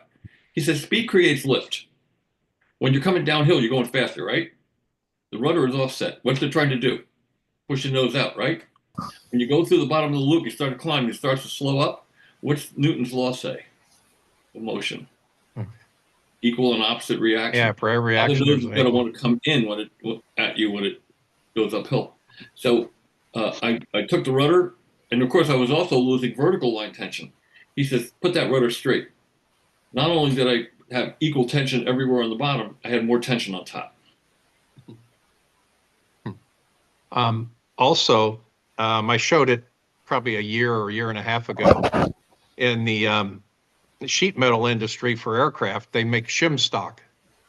And so what's really nice is the shim stock is normally and really, really maybe 1,000s, 2,000s thick each. So I can peel a piece of shim stock and get just about any slight amount that I would want for it versus trying to do washers or offset a firewall. So, I could build a firewall fairly the way I want it, but very, very slight adjustment with the shim stock that I use. I do the same thing. Well, let's hear your theory on. I run more motor offset than anybody. I run 3 degrees. Mhm. What do you think about that, Bob? Does it work for you? I love it. I got There you go. line tension. That's the answer. There's the answer. They do pull I pretty can- good though. I find I can run more, for some reason, I can run more offset effectively with electric than I could with glow. I'm not saying I didn't run any with glow, but I felt that the electric thing, remember the electric, everybody says the electric has, because it has 14 poles, has 14 power spokes per revolution versus the engine's 1 stroke. Well, I talked to the guy at, what's his name, at Badass Motors, Innovative, can't think of his name. And he said, no, no, no. He says you have 14 poles, but you have way more than 14 power strokes per revolution. So you're getting more constant power out of electric. It pulls the nose over and holds it there. Where with glow, you have a certain amount of pulse. But if you're getting away with it and you like it, Yeah.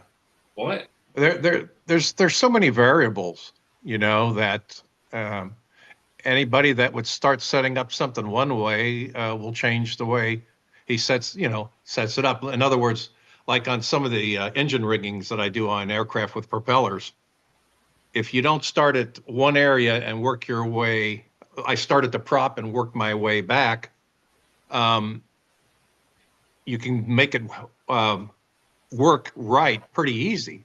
But if you are sitting there going in different areas, going back and forth, good luck in trying to get the right combination.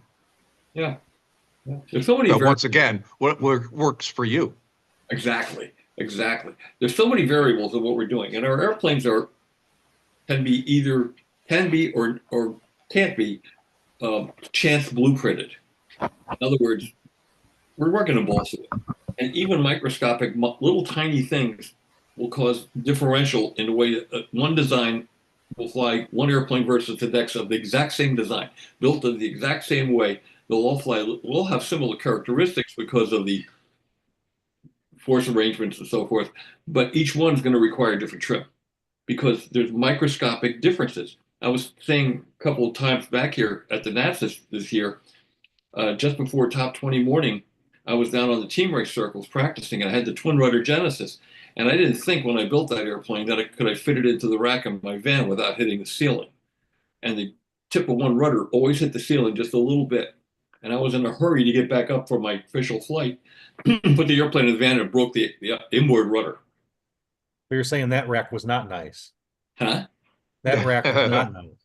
Yeah. So I was having the only trouble I had with that airplane in trimming was at the top of the hourglass. I couldn't hit the third corner and crack it like I want to, really snap it, and have it lock on target. And I was kind of flying around that. I was doing okay. I broke that rudder, and when I took some CA and put it in there and glued it back, and then it had about a 32nd of an inch more offset, had some offset in it. Fixed the hourglass. Completely fixed the hourglass. That little tiny bit made that airplane. Well, the lighter the aircraft, the more all these little differences makes on trimming. Yep. And that, the RC stuff is a lot heavier. Takes a lot more to But the make advantage it move. advantage with RC is that you can trim it in flight. You can't do that. You can't do that with a control line. To a degree, you can. Not in the old days. Not in the old days. In the old days. Even now, certain things you can't trim. You can't change your pitch balance and roll balance and all that stuff. You got to move components to do that. But yeah, you can do a lot of trim with the transmitter for sure. I flew a lot of RC pattern. So in the old days. Yeah. But anyway, this chance blueprinting thing, a lot of people say, well, this is a great design. Well, they happen to build it and they put everything right and it flies good. They might build 10 more of them and say, this design's not worth anything because they didn't build it exactly the same or trim it exactly the same or have microscopic differences here and there that added up to something that was harder to trim. So we just can't say this is a good airplane or that's a good airplane. They're all good airplanes if they're built properly, if they're accurate, rigid, properly powered, proper control system, warp free. If they're built correctly, generally you have a good chance of making them trim easily. So that's my 2 cents. Well, Minnesota Mike says hello. Who? Minnesota Mike. Minnesota Mike. Good deal. Good deal. Good to hear from you, Mike. Hello from Brazil, from can't read across the room. I need a telescope. Microscope. Getting old. Pair of binoculars. Hansi Butchler. Fluoroscope. Oh, Lord. Roy Lane says, good evening, light given. Montana Farmer was talking about an ugly stick when you were talking about kits. That's one of the things I like about the twins. Not that I'm trying to get everybody to build twins, but with a single engine airplane, you have a single prop and it's spinning around, and the spiral airflow is going around the fuselage, causing drag and causing torsional movement and even yaw movement because of where it hits the vertical fin. Go to a twin, now you have not only way more disk area and way more disk span, which is what I'm more interested in, to get more artificial air blast over the wings and tails, and speed creates lift. So the airplanes fly like they're lighter for a given weight because you have more air passing over the surfaces, accelerated air. But you also don't have any of that air spiraling around the fuselage or hitting the fins and the fin. And you can then counter rotate the props so you negate all the other forces, P factor and all that stuff is all negated because you're turning them in opposite directions and you don't have the spiral airflow issues. Okay, what's better, in towards each other at the top or away from each other? It doesn't matter. Jury's out on that, and it depends on the airplane, and it's airplane dependent. And I'll tell you why I know that. You ever watch Wings on History Channel? Used to. It was Discovery, wasn't it? Yeah, whatever it was. And P-38s, when they land and they're spooling down, the tops of the props, which way do they turn?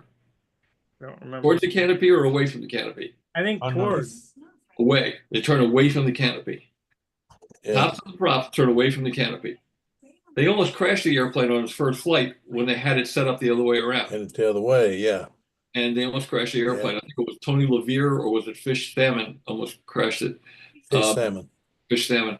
And they moved the one engine. They switched the nacelles, the engines to different nacelles because they had left-handed and right-handed cranks. And then the airplane worked great. So the jury's out. I shouldn't say jury's out. It's airplane dependent, I think. I flew, most of the time I've flown them with the tops of the props turning towards the canopy. I've never tried it with the tops of the props away from the canopy, but I did try it with both props reverse pitch. And I flew the Nats that way in 2015. And then I switched back to the other way and I didn't see much difference.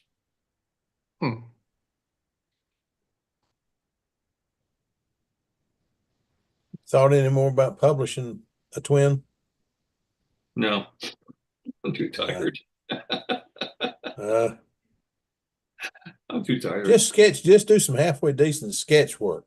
I got pencils. Well, you send me some decent drawings of just sketch work of a twin that I can build.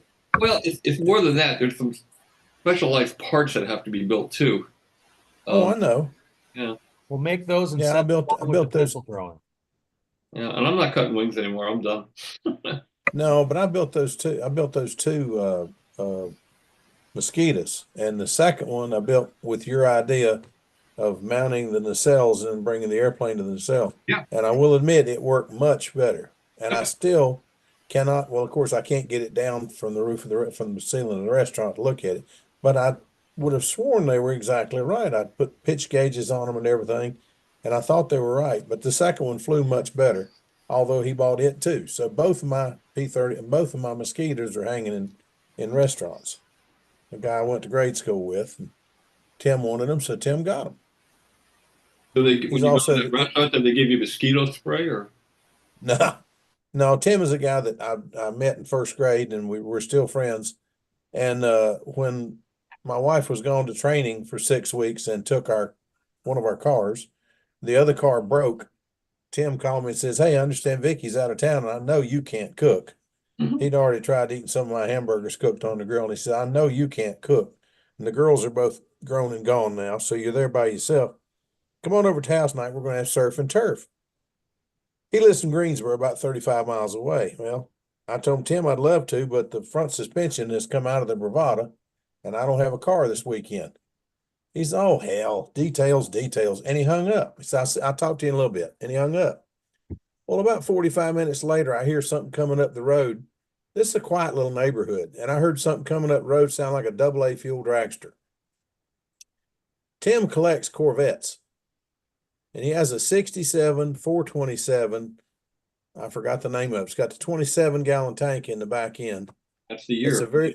it's a $125,000 car, or was then. This is 20 years ago. And he just brings it over and puts it in my driveway, throws me the keys, gets in the car with his girlfriend, and they take off back to Greensboro. We'll see you about 6:30. Well, I didn't realize at the time. I knew it was my favorite of his Corvettes because I just love the old Stingray. It's a hard top Grand Sport. That's the name of it. Grand Sport, the original Grand Sport. 427, 4-speed, 2 4s. It's beautiful. It sounds great. What I didn't realize, I got in this beast and drove it to Greensboro. It gets 4 miles to the gallon. Woo! It cost me about $20 to go over there to have supper that night. You were But anyway, mentioning surf and turf. What is that again? That's where you get surf and turf is steak. steak and lobster tail. They got a new one out in Muncie now. What they got? They serve you horse meat and corn. Oh Lord! Yeah, they call it track and field. Well, I tell you what. I'll pass. We were in Tucson. And Tommy and Charlie Reeves and I were going to go, and Vicky were going to go out to dinner. And I had seen this place that day that advertised fresh fish, fresh catfish. Okay, I should have known better in Tucson, Arizona. But anyway, I told Tom and I told them guys about it, and we went out there. I ordered first. So help me, they gave me fish sticks. Should have asked for Roadrunner. Yeah. I told him, this is not fresh fish. He says, for Arizona, this is fresh Yeah. fish. I said, Lord have mercy. Give me I don't remember what I ordered, but I said, I ain't eating fresh fish sticks. I can fix those. And that's, no, that is not fresh fish. I go to Tucson. anyway. You got Mexican food. I love Mexican food. Oh, I do too. But Got real Mexican food there. oh yeah. Well, you got real Mexicans there, Bubba. Lots of them. I could tell you stories about that. My brother moved to Albuquerque, and I went out to see him, and wife and I are sitting at the table, and he and his wife are sitting at the table, and I got something, I don't remember what it was, and I took a bite of it, and I'm on fire. I mean, I'm on fire. So I drank my whole beer. I grabbed my sister-in-law's beer because she hadn't started it yet. Vicky never drinks beer. She had iced tea. I knew that wouldn't put the fire out. Don goes over this little bowl on the table, and he throws back the thing, and flips it open and pulls out this little puff ball. It's about the size of a tennis ball. Tears a hole in it, grabs the honey and squirts honey and gives it a good healthy squirt, squeezes it together, says, "Here, take a bite." It's called a sopapilla. Fire goes out just right now. So the rest of the meal, I'm eating a little bit and then taking a bite of sopapilla. Let me tell you something, guys. Ain't no sopapilla for the next morning. Oh, mama. Real Mexican food will set you on fire. Oh, me. Oh, Lord. It was good, though. You ever go to La Fuentes out there off Speedway? I don't remember. Maybe, A probably. really authentic Mexican restaurant, high end, where they have Yeah. a mariachi band goes around and the lady come over to the table and she makes the guacamole right at the table to whatever heat you want. I think we did do that one time. Oh Yeah. man, that's a nice place. Yeah. I didn't I go was there to fly, I amazed. just went there to eat, so. Yeah. The thing that surprised me the most about out there, when we were out there at one time, I wanted to come back through uh, New Mexico because I wanted to see the Rio Grande River. Well, sometimes of the year, the Rio Grande, as massive as it is at times, it's a flipping creek. 2 inches deep. Yeah. You got this huge big culvert that it comes through town in, and the water's down there in the middle of it, 2 inches deep, and that's it. That's the Rio Grande River. You ever been out there in the wet season? Oh yeah, And you know I what? They sure have those have. big culverts and those huge. Yeah, I sure have. Mm. I went out there one time with a camera and everything all decked out, and my brother says, "What are you doing?" I said, "I'm going to get a picture of a roadrunner." And my brother started laughing. He said, "Come on, dummy, we'll go get you a picture of a roadrunner." And he can't quit laughing. So we go out and I get the camera all set up, long lens, everything. I'm all set up. We stop at this field, and sure enough, here comes a roadrunner, and he stops. And I pull the camera out. I couldn't take the picture. I was so surprised. He's all brown. He says, "Yeah, that's a roadrunner." So I clicked the shutter, and just as I clicked the shutter, he took off. I've still got the picture. The roadrunner's taking off, and his little piece of dust up behind it is the only thing that went right. It looked, in all the cartoons, he kicks up some dust as he takes off.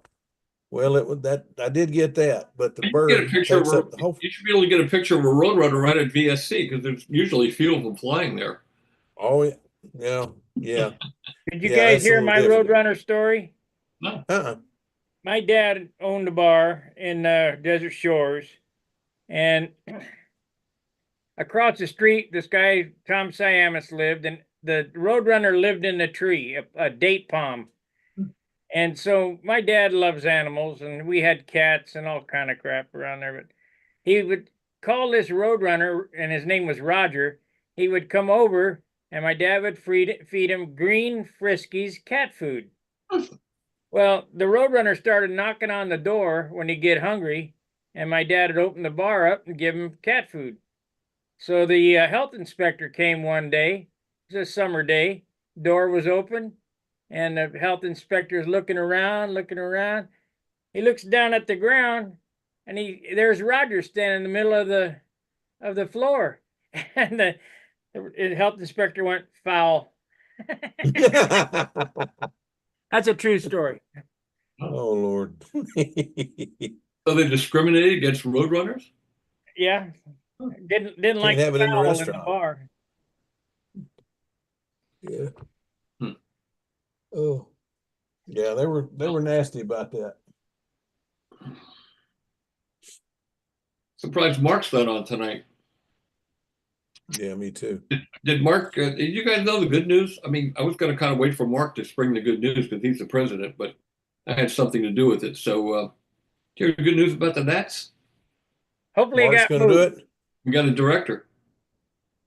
Oh. Mark's gonna do it. Who do you Who's think? gonna do it? Who do you think? Probably Gary. I don't know who. Nobody else has any guesses? Not me. It's John Hill. Oh, good grief. That'll be a good one. He'll be a good one. He'd be a great one. Yeah. Computer savvy, very adult, mature guy. Not a non-confrontational kind of guy. He doesn't take any crap either. So he's to be perfect. That'll be good. And he's talking about asking Daryl Harvin to be his associate. Because, Daryl ran the Nationals one year. Or was it a team trials? I forgot. I think it was the team trials. But he said he did a great job. So that'd be a good group. That would be. That would be. Of course, he'll have all Anyway. the other older guys out there who have done it many times. If you have any questions, you can go ask them.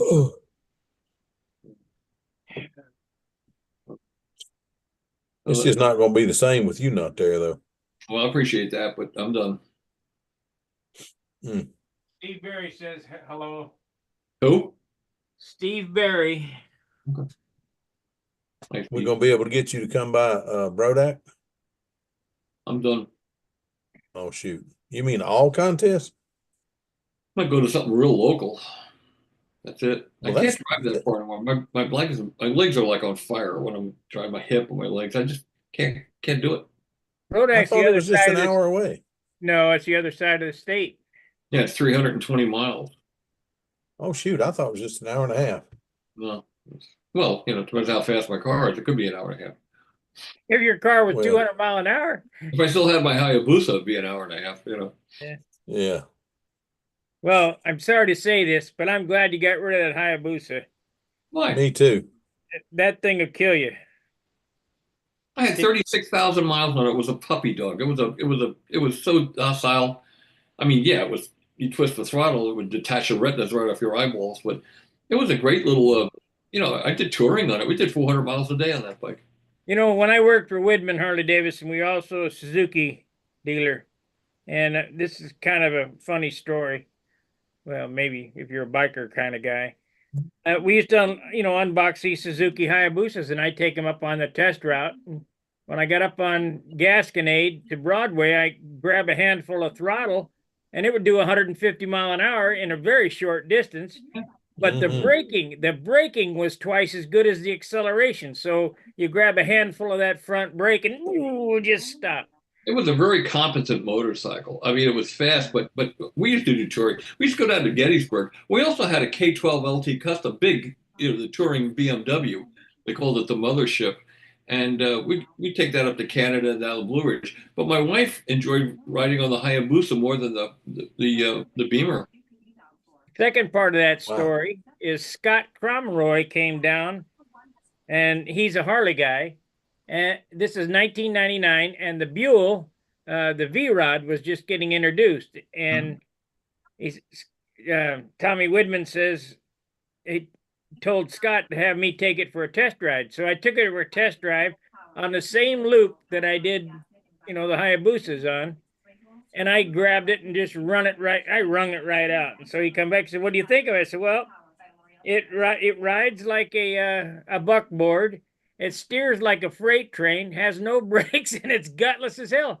He said, "You got to get it up on the camera." I said, "Buddy, I had the valves floating on this thing. They were dogs compared to a." Well, the Hayabusa was designed for a different thing, so. The V-Rod was supposedly the big race ready. It was garbage. I got a picture here of my next door neighbor on my bike. If you had the big Harley and you wanted it to go, there's just one team you take it to and it would go, but you had to take it to them, let them do their magic.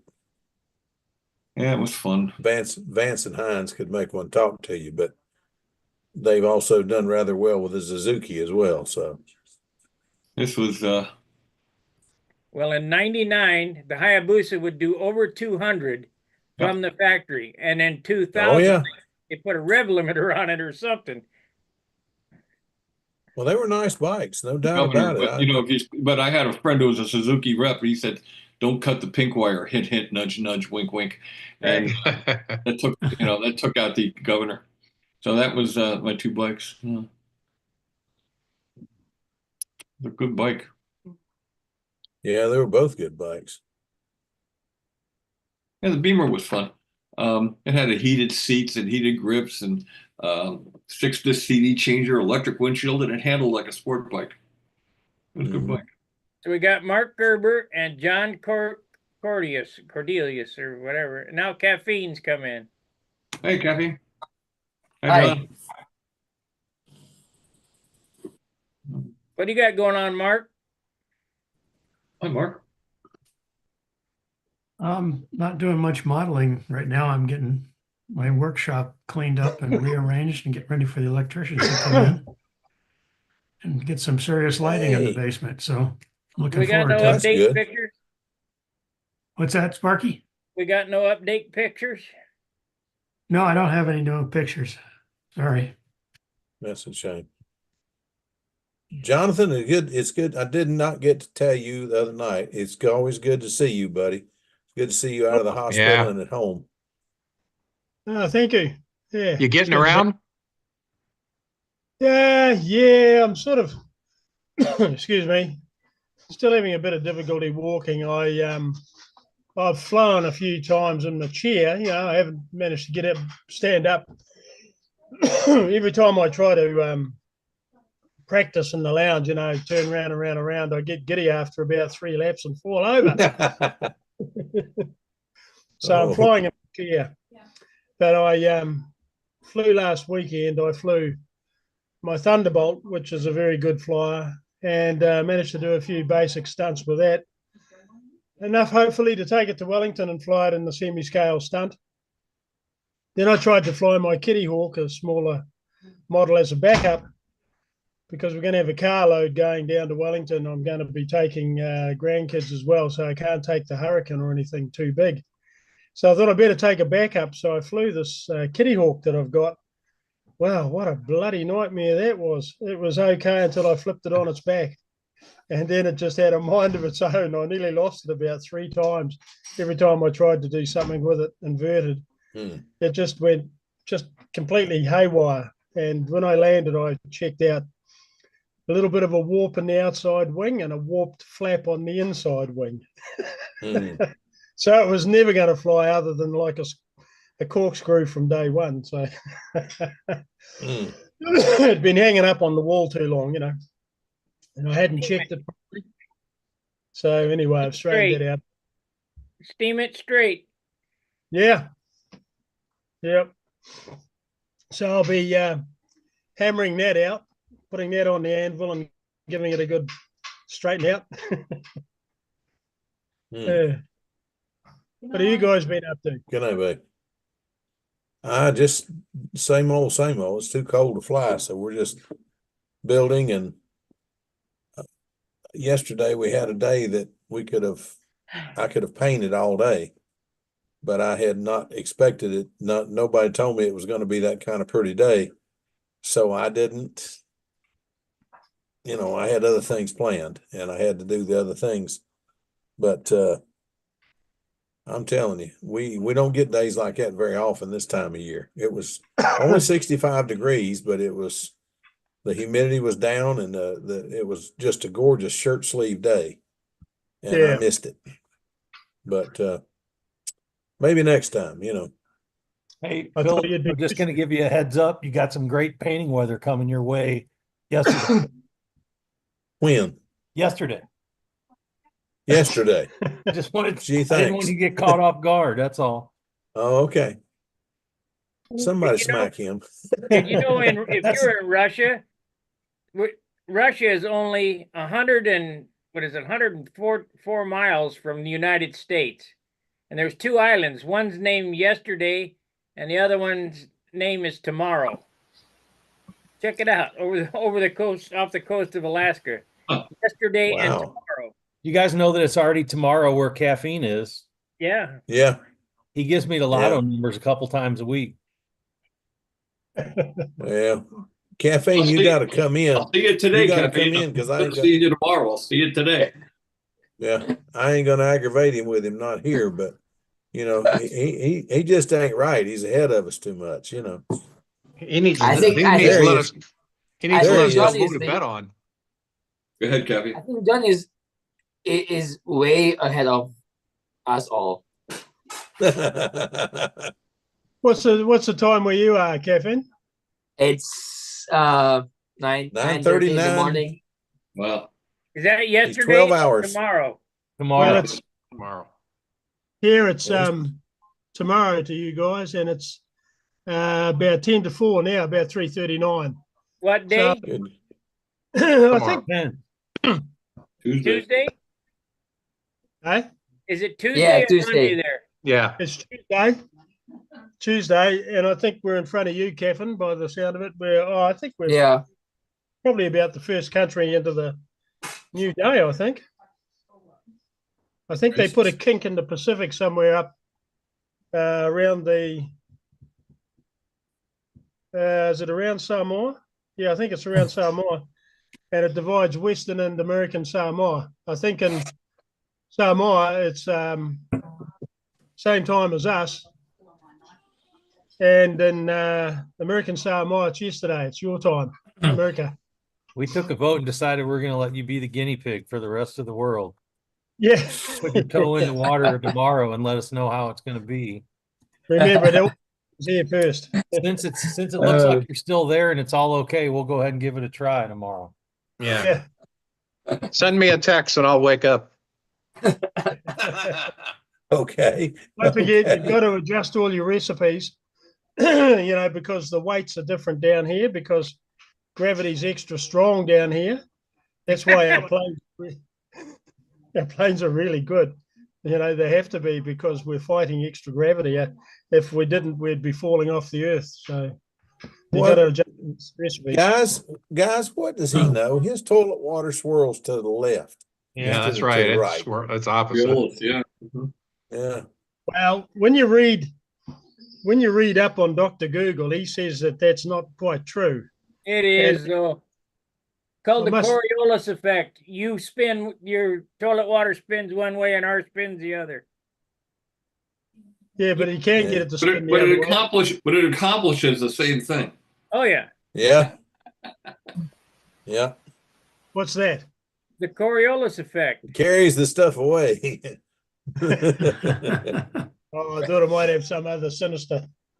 No, I ain't gonna get into any deeper. No, never mind. I was already starting.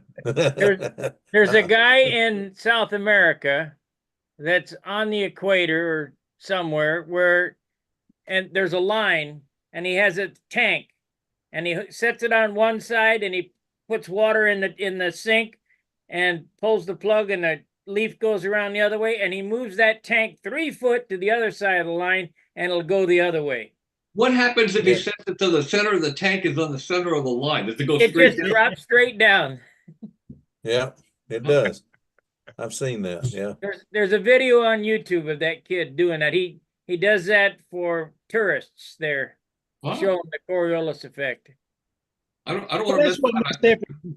I must live on the equator because that's what happens to my beer glass all the time. Just go straight down. Huh? Oh Lord, Yeah. y'all are bad. I just got in the door and it's gone. Yeah. Which way did it go down? Straight. I don't know, but it was pretty cool. Sounds good. Sounds good. Well, I'm just glad to see you out of the hospital and doing well because it sounded like you were in a lot of trouble there for a while. I was very close. Yeah, no, I'm enjoying life. I tell you what, it's Yeah. it's a real Funny wake how a up. few days in the hospital will make you reevaluate things, what's important. And Yeah, I've got a whole lot of stuff in the basement that I have been hanging on to for years because at some point this stuff's going to be a lot of fun to fool with, you know? yeah. And I've started calling people and saying, hey, if you want this stuff, come get it because I'm getting rid of it. I'll never do this again. So come get it. And it's amazing. A lot of them are coming over right rapidly and picking stuff up. But Yes. I'll never go hunting again, and I'll never do a lot of this other stuff again. So, you know, whatever. Well, all I can say is to back up what you said at the beginning, Phil, is that a trip to hospital does us all good because there's nothing like an emergency. It's a bit like flying, and you know, if you're having an emergency, there's nothing better to focus the mind. Yeah, it will definitely change your opinion of things.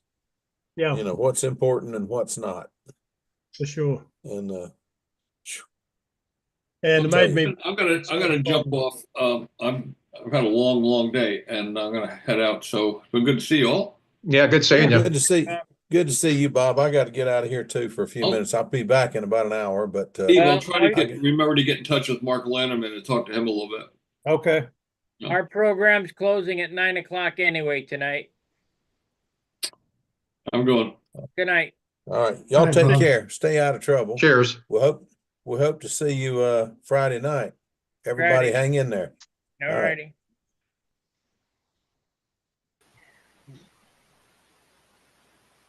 Yeah, we're gonna lose our nighttime moderator at 9 o'clock, so we'll just shut her down. Unless Gary, you want to take over, Gary? Well, I can, I guess. Okay. If anybody wants to stay and talk. No, I got to be getting out off here pretty soon too. I'll probably bail out. What's that, about a quarter of an hour away, Sparky, is it? Yeah. That's Yeah. 12 minutes, yeah. Yeah, okay. I'll hang in there until you throw in the towel, and then I'll bail out. So, Jonathan, I think you talked one time and somebody test flew the Hurricane for you. Yes, it had 4 flights, Okay. and it was a windy day. There was a little bit of wind. Well, there wasn't much, but there was enough to make me think I'll keep a little bit of extra wingtip weight in it. It's got a lucky box, so I can adjust it. It had a little bit too much in it, but it was that's okay. Rather too much than not enough. And we flew it 4 times. We had a couple of bugs to iron out. I didn't fly it. I had Gerald Wimmer lined up, but he was crook. He had a migraine, so his brother flew it. Carl Wimmer, he's an excellent pilot as well from way back. He flew the thing, and Richard Ellis flew it from the club. He took it up once as well.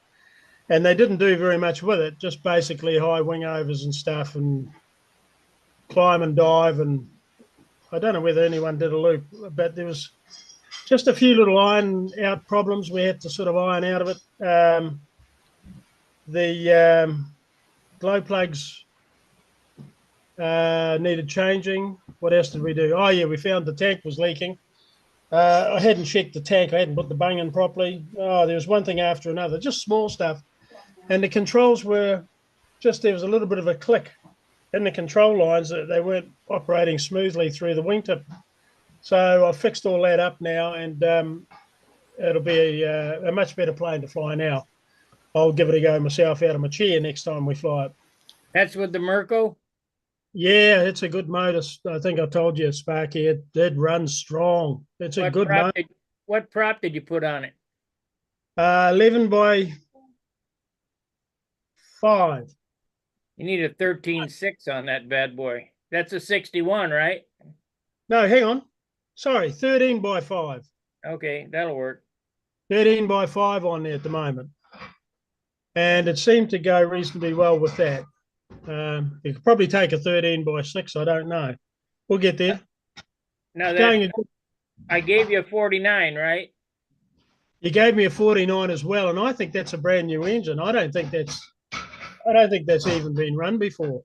If it was me, I'd run like a 12.6 on that motor. Yes.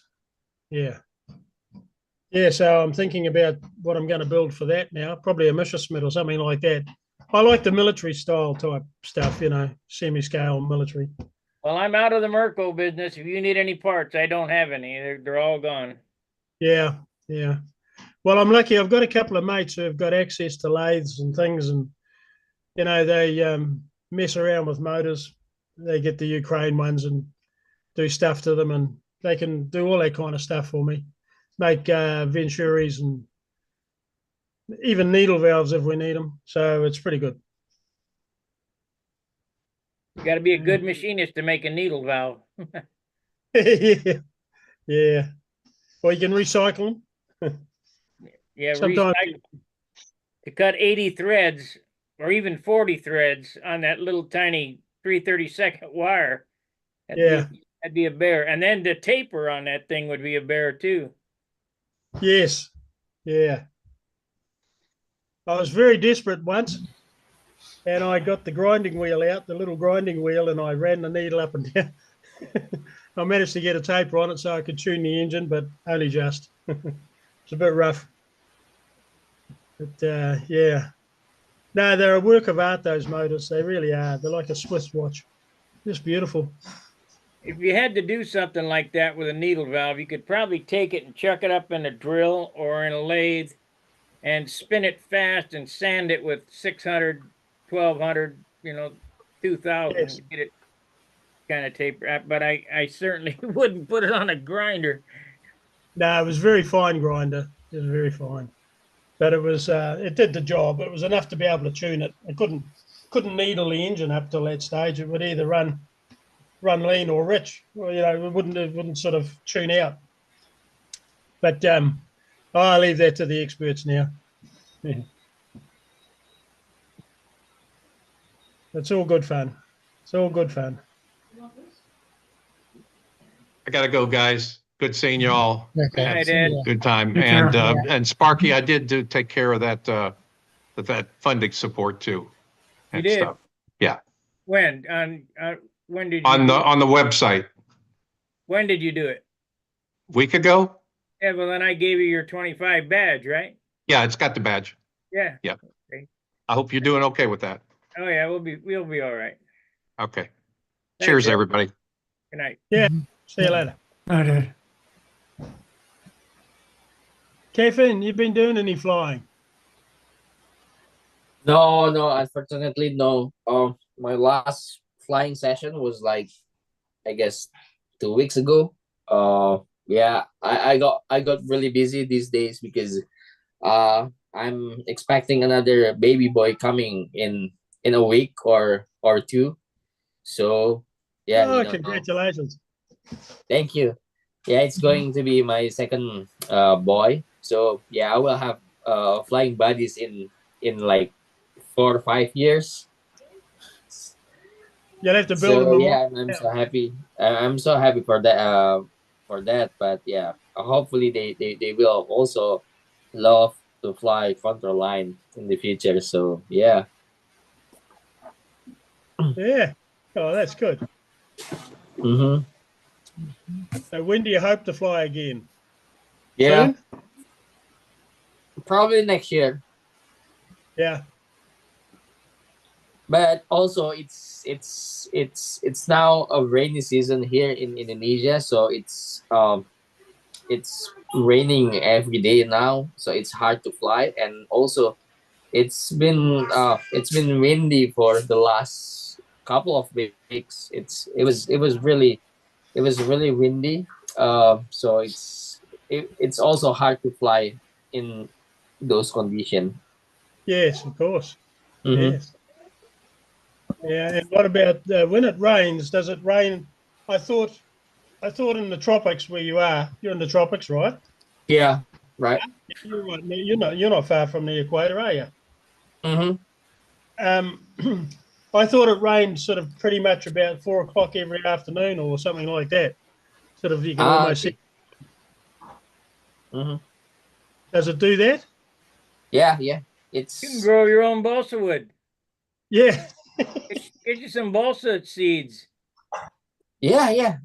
We have a lot of balsa producer here, actually. Get some seeds and get a garden going of balsa wood. Yeah, I remember I remember that what do you call it? The guy who introduced me to this hobby, he has his own balsa log, balsa forest. Yeah, garden. Yeah. They grow fast. They grow fast. Mm-hmm. But the problem is the young ones are heavy. You need to let it grow for a long time. Okay, I see. And the leaves get real big, like bed sheet Mm-hmm. size. It's a weed. It's not a tree. Mm-hmm. Mm-hmm. I see. And it's considered a hardwood. Did you know that? Yeah. Is it? Yeah. Yeah. Yeah. Hardwood is designated not by the hardness of the wood, but by the leaf on the tree. Okay.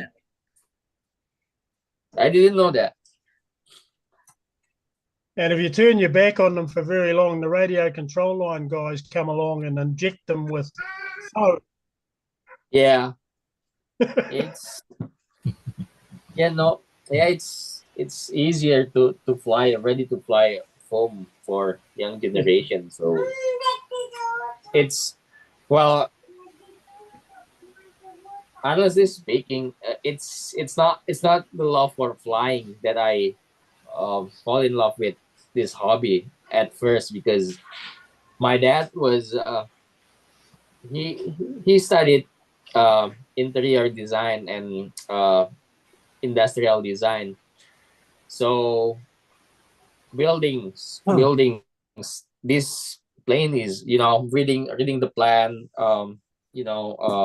measuring everything and so on and so forth is something that my dad used to do. So and then I used to see him did that. So it was the building part that that made me fall in love with this hobby at first, and then just you know starting 2021 when COVID hits, nothing to do, and then I just came back from long hiatus to this hobby, and okay, I can do so much stunt maneuver with this plane, and then I will try to master it, all the pattern. But previously it was just the building, it's fun to me, but now The best thing about this hobby is the Mhm. people. yeah, You'll make lifelong friends. yep, Mm. that's for sure. And I don't mean, 1 or 2 years. As long as you're in the hobby, hmm you'll know these people all over the world. yeah, that's for sure. It's amazing that you can talk to the world champs, or people who are competing in at highest level here. It's I just I can know the world champion just from your, I mean, it's not very long, it's not very long network to get to know to the champions. At one time we had Paul Walker here talking about his streaming tips, which previously it's impossible. If you I mean, if you like playing soccer and then you wish to see, I don't know, the best player Pele, in the world right now, it's very, you know Armando Maradona. You'll never get to see him. yeah, But yeah, you know what I'm saying. It's very very interesting community, and yeah, we can make, yeah, the I would friendship I is would is say good. there's only about 5,000 of us in the world. Maybe 10,000. I don't know. 5,000 Mhm. competitive flyers and 10,000 people in the world that fly airplanes. Yeah. What would you say, Mark? You talking about control line or Yeah, all kinds just of? control line. I'd guess closer to 5,000, but I really don't know. Well, guys, I'm going to shut the YouTube off. We're going to leave it to Gary there. Let me Okay. close out the YouTube real quick. I appreciate you guys on YouTube watching. Be sure to like, subscribe, and share. And I got to go here. And we got to go my video. I like that tail, Sparky. Yeah, it looks a whole lot better than it did when I started. Yeah. I thought when you first did it, I thought, oh no. But that's a hell of a lot better. That's nice. Yeah. All right, let's see what the time is we got here. The time on this, of course, it's going to go slow. Yeah, it's 2 hours and 6 minutes. All right, guys out there in YouTube, tune in. John Shut Sukalak, up. working. Let's see what it says. Wait a second, I got to read one thing. Are you blocking me from the meeting, Sparky? No, John.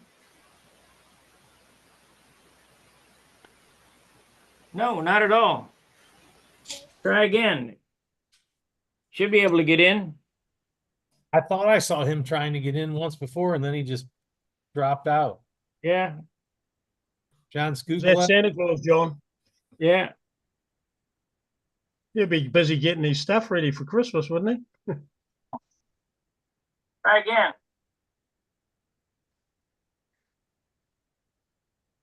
No, John.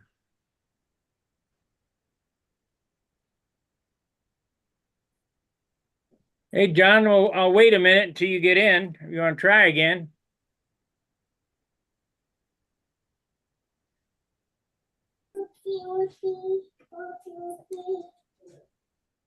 I got a message. Hosts have removed me. Huh.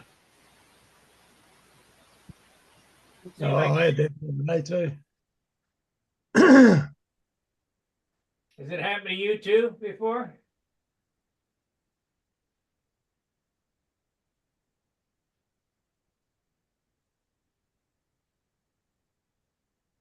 He says, I got a message. The host has removed me. Oh, No. no. No, I didn't remove you, John. Let's see. I don't know how to add you, though. That's the whole problem.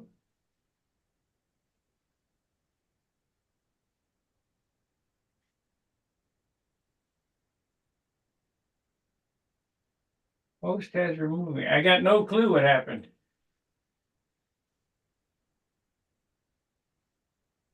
All right. Well, I'm going to end the stream. You can come on in on the after party. So make sure you like, subscribe, and share. And I'm sorry about it. Says, okay, I'll try next time. Okay. All right, John. Good night. Sorry about the stream. I got no control over this stuff sometimes. All righty. Thanks for watching. Fair winds, tight lines. See you. See ya. Hey, Steve. Yes. I've read your